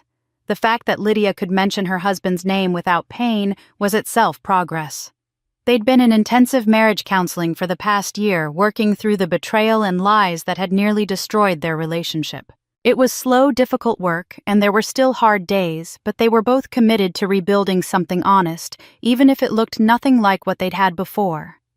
Lydia was still volunteering at the foundation 20 hours a week, fitting it around Rose's schedule and the online courses she was taking to finish a degree in social work. She'd never have the corporate career she'd once had, and I could see her making peace with that. I spent 10 years climbing a ladder that was leaning against the wrong building, she'd told me last month. Now I'm building something on solid ground, even if it's smaller and slower. We had lunch once a month now, sometimes just the two of us, sometimes with baby Rose sleeping nearby. The conversations were still sometimes awkward, still touched by the shadow of everything that had happened, but they were honest in a way our relationship had never been before. We weren't best friends. We might never be. But we were learning to be sisters again, and that felt like enough. "Have you heard from Dad?" Lydia asked carefully as we walked to the cafe down the street. "He sent another letter last week. I haven't opened it yet." Our father had accepted a plea deal after the criminal investigation concluded 3 years of probation, 500 hours of community service at organizations serving low-income residents, full restitution to the community fund, including interest, and a permanent ban from any position involving fiduciary responsibility. His wife had divorced him quietly, taking half of what little remained after legal fees and restitution. He lived alone now in a small apartment on the other side of town. Pastor Ruth had mentioned to me that he'd started attending Sunday services, always sitting in the back pew, always leaving immediately after the final hymn, speaking to no one. "Consequences are their own teachers," Ruth had said. "He's learning what your mother tried to teach him for 30 years, that integrity matters, that character is built in private long before it's tested in public." I kept his letters in a box in my closet, most of them unopened. I wasn't ready to read his words, wasn't sure I ever would be. I had no relationship with him and couldn't imagine what one would even look like at this point. But I'd made peace with the fact that his choices were his, to live with his consequences, his to face. I didn't need to forgive him to be free of him, and that realization had been its own kind of liberation. As Lydia and I sat in the cafe with baby Rose sleeping peacefully now between us, I thought about how much had changed in a year. Not just the external circumstances, the foundation, the recognition, the restored relationships, but the internal landscape. I knew who I was, now knew my worth wasn't determined by my father's approval, or my sister's theft, or anyone else's definition of success. People say time heals all wounds, but I'd learned that's not quite true. Time reveals who's willing to do the work of healing, and who'd rather just wait for the pain to fade without doing anything to address its source. Healing requires action, requires honesty, requires the courage to face uncomfortable truths, and change in response to them. And that work I'd discovered never really ends. It just gets easier with practice. The email arrived on a Tuesday morning marked with high importance and sent from an address I didn't recognize, the National Women's Professional Development Conference Planning Committee. They wanted me to deliver a keynote speech at their annual conference in Chicago, a 3-day event with 5,000 in-person attendees and an expected 50,000 watching via live stream.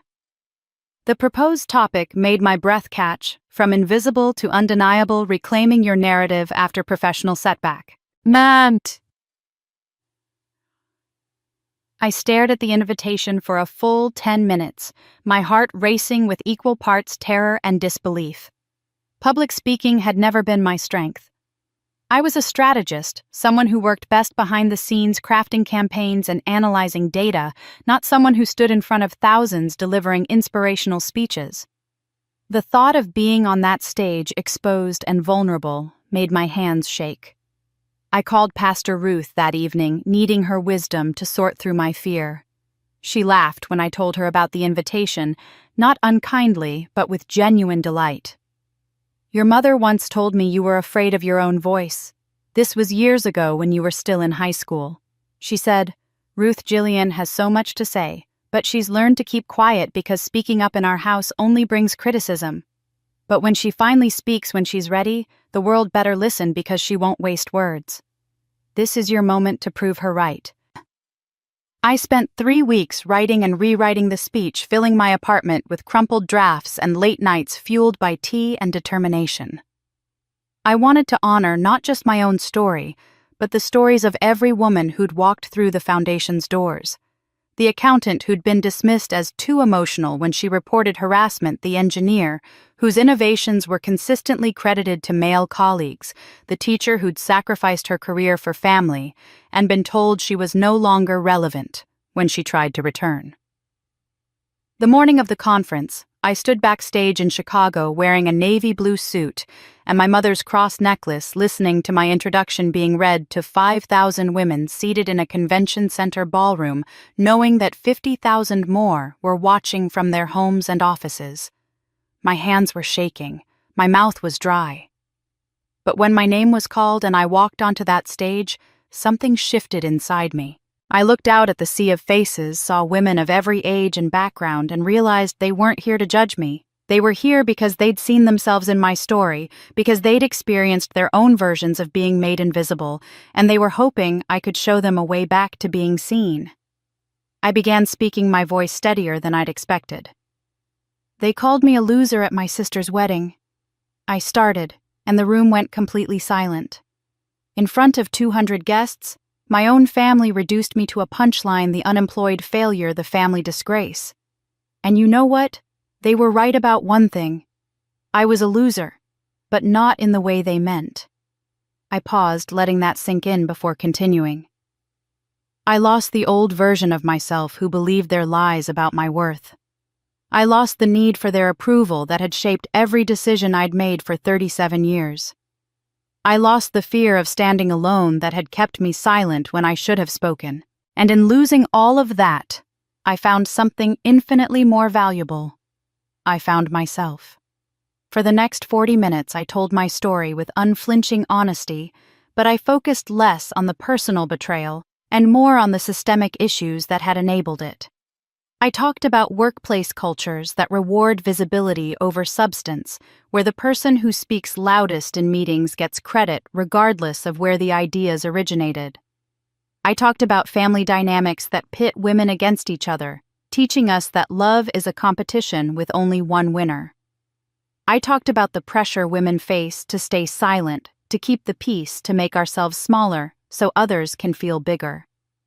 We're taught that speaking up about injustice within our families makes us difficult. I said, my voice growing stronger with each word. That reporting theft in the workplace makes us not team players. That demanding credit for our own work makes us selfish. But silence has a cost. My silence cost me years of my career, my reputation, and nearly cost me my sense of self-worth. The silence my mother chose trying to protect me cost her peace in her final months. Silence always costs something, usually more than speaking ever would. When I finished, the applause started immediately and built into a standing ovation that lasted 4 full minutes. I stood on that stage, tears streaming down my face, watching thousands of women rise to their feet, and felt something break open in my chest, not breaking apart, but breaking free. Afterward, women lined up to speak with me for over 2 hours. Some were crying, some were angry, many were grateful. They shared stories of stolen credit, silenced voices, careers derailed by people who should have supported them. A woman in her 60s told me she'd been written out of a research paper that became her colleague's pathway to tenure. A 30-something explained how her business partner had filed patents for her inventions in his name alone. Story after story, woman after woman, all of them saying some version of, "Thank you for making me feel less alone." On the flight home the next day, I received an email from the publisher who'd reached out a year earlier. They wanted to move forward with a book proposal, my story combined with practical guidance for women navigating professional betrayal and family sabotage. They offered an advance that would fund the foundation's operations for 2 years. I accepted with one non-negotiable condition: all my proceeds would go to the Rose Foundation.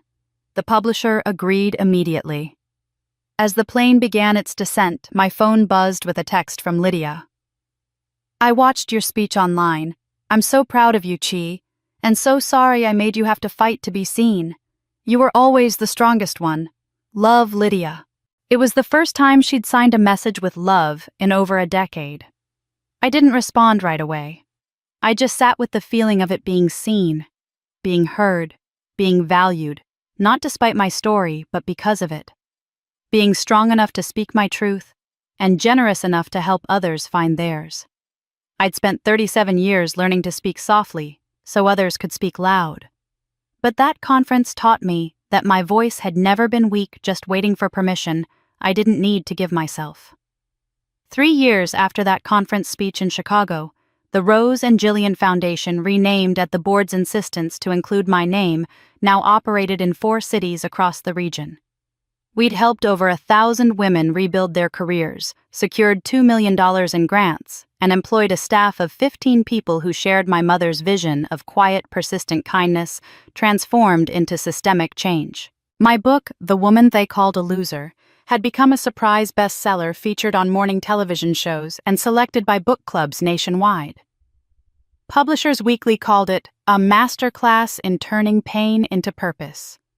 I was 40 years old now, and when I looked in the mirror, I saw someone I barely recognized from that woman who'd stood in a discount dress at her sister's wedding, absorbing humiliation like it was her inheritance. I was confident in ways I'd never imagined possible, comfortable in my own skin, unshakable in my sense of worth. Most importantly, I was at peace, not the fragile peace that comes from avoiding conflict, but the deep peace that comes from facing hard truths and surviving them. I still ran the foundation, but I'd hired an excellent executive team that handled day-to-day operations, freeing me to focus on strategic growth and the speaking engagements that continued to pour in. James and I had been together for 2 years now, and we'd recently started talking seriously about marriage. He'd proposed last month over dinner at the small Italian restaurant where we'd had our first date, and I'd said yes without hesitation. My life wasn't perfect. No life ever is. But it was mine, built on truth rather than borrowed time, shaped by choices rather than other people's theft. On what would have been my mother's 70th birthday, I drove to Riverside Memorial Cemetery with a bouquet of white roses and a container of fresh-baked cinnamon rolls, still warm from the oven. I'd made them that morning using her recipe, the one Lydia and I had made together in our old kitchen 3 years ago. It had become my tradition on her birthday, bringing her the thing she'd loved most, the food that had always been her love language. When I arrived at her grave, I was surprised to find I wasn't alone. Lydia was already there, standing by the headstone with 9-month-old baby Rose sleeping peacefully in a carrier against her chest. Beside her 2-year-old Grace, Lydia's second daughter, born healthy and strong 18 months after Rose was carefully placing dandelions she'd picked from the grass onto the base of the headstone. We stood together in silence for a long moment, 2 sisters who'd spent most of their lives as strangers, but were slowly, carefully learning to be family. Grace looked up at me with wide eyes and said, "Auntie Jilly," then went back to arranging her dandelions with the serious concentration only toddlers possess. "I bring the girls here once a month," Lydia said quietly, her hand resting protectively on baby Rose's back. "I tell them stories about their grandmother. The real stories, not the sanitized version Dad would have preferred. I want them to know that women can be flawed and make mistakes and still be heroes. That Grandma Rose chose silence when she should have chosen courage, but she found a way to give her daughter courage from beyond the grave. That being a good person isn't about being perfect. It's about trying to do better than you did yesterday." I felt tears prick my eyes. "Mama would love that. She'd love them." "I think she'd be proud of us," Lydia said. "Both of us, for different reasons, but proud." Before I could respond, I heard footsteps behind us and turned to see a young woman approaching hesitantly. She was maybe 25, dressed in jeans and a blazer, carrying a folder against her chest like armor. "Excuse me," she said, her voice nervous but determined. "Are you Jillian Lowe?" "I am," I said, wondering if she was a journalist or a donor or someone looking for help from the foundation. "I'm Madison Chen. I'm starting at the foundation next week as a program coordinator. I just wanted to introduce myself and to say," her voice caught, "your book changed my life. I was in an abusive work situation where my supervisor took credit for everything I did and made me feel like I was crazy for thinking it was wrong. Reading about how you fought back, how you refused to stay silent even when your own family tried to bury you, it gave me the courage to leave, to report him, to start over. I just wanted to thank you." I stepped forward and hugged her, this stranger who was somehow family, connected by the invisible thread of women helping women survive the systems designed to diminish us. "Welcome to the family, Madison. I can't wait to work with you." She left with tears in her eyes and hope on her face, and I thought about how many Madisons there were in the world, how many women needed someone to show them that surviving wasn't the same as thriving, that they deserved more than just enduring. That evening, I sat in my office at the foundation after everyone else had gone home. The walls were covered with evidence of the life I'd built.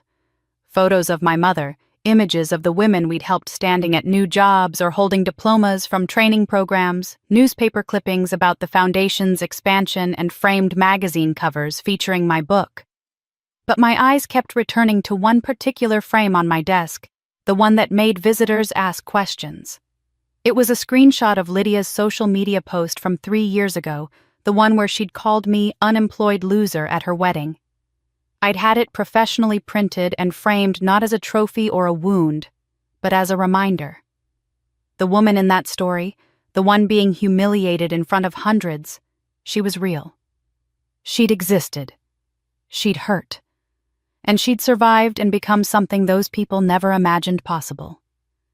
My phone rang and I saw it was a producer from a major television network asking if I'd consider being the subject of a documentary series about my story. I listened politely and declined just as politely. I'd told my story enough times now in the book and speeches and interviews. It was time to step back and let other women tell theirs, to use the platform I'd built to amplify voices that had been silent for too long. After I hung up, I pulled out my journal, the leather-bound notebook I'd started keeping after my mother died. Writing had become my way of processing, of making sense of the journey from that humiliating wedding to this moment of hard-won peace. I wrote, "They called me a loser. For years I believed them. I let their definition of success become my measuring stick, and by that measure I failed completely. But Mama taught me something they never understood: losing everything society values can be the first step toward gaining what actually matters: integrity, purpose, and peace. They still call me things now, just different words. Ma'am, director, author, boss, keynote speaker. But the only title that ever truly mattered was the one Mama gave me: daughter. And I made her proud. I know I did, because I can feel it in the legacy she left in the foundation that bears her name, in the 1,000 small acts of courage from women who read my story and found their own strength. I closed the journal and turned off the office lights, locking the door behind me. I drove home, not to the small apartment where I'd lived during the darkest days, but to the house James and I had bought together last year, the one with the kitchen big enough for baking and a garden where we were planning to plant roses come spring. He was waiting for me with dinner warm in the oven and a smile that reminded me every day that I was worthy of uncomplicated love, the kind that didn't require me to shrink or perform or earn it through achievement. That night, lying in bed with James asleep beside me and moonlight filtering through the curtains, I thought about the long, unlikely journey from that wedding to this moment. I thought about my mother's video message, about Pastor Ruth's guidance, about Marcus Grayson's unexpected intervention, about Emma's journalism, about every small choice that had led me here. They once called me a loser, and now they called me unstoppable. But the truth is, I was always both.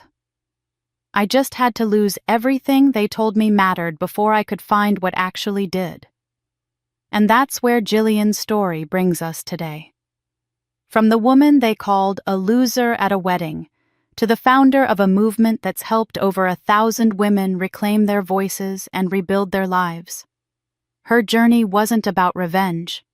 It was never about making her family suffer the way they'd made her suffer. It was about something far more powerful, reclaiming her truth, her worth, and her right to exist on her own terms. What strikes me most about Jillian's story is how universal it is. Maybe you've never had your work stolen by a sibling, but perhaps you've felt invisible in your own family. Maybe you've never been publicly humiliated at a wedding, but you've experienced that moment when someone you trusted reduced your worth to nothing. Maybe you've never lost your career to caregiving, but you've sacrificed something important and watched others benefit from your loss. Jillian's story resonates because it touches something we've all felt: the pain of being underestimated, dismissed, or erased by people who should have loved us. But here's what I want you to take away from this. Jillian didn't win by becoming like the people who hurt her. She won by refusing to surrender her integrity, even when integrity seemed like the most expensive thing she could afford to keep. She won by choosing truth over convenience, justice over revenge, and ultimately, mercy over hatred. Now, I want to hear from you. Have you ever experienced something similar? Have you had your work stolen, your contributions dismissed, or your worth questioned by family or colleagues? How did you handle it? Did you find your voice, or are you still searching for it? Drop your thoughts in the comments below. Your story matters, and this community is here to support you. If this story moved you, if it made you think about your own journey, or inspired you to reclaim your narrative, please hit that subscribe button and turn on notifications. This channel is dedicated to sharing stories of real people facing real challenges and finding real courage. Stories like Jillian's remind us that we're not alone, that survival is possible, and that sometimes the greatest victory is simply refusing to let others define who we are. Thank you for listening to Jillian's story. Thank you for being part of this community. And remember, you are not what they called you. You are who you choose to become.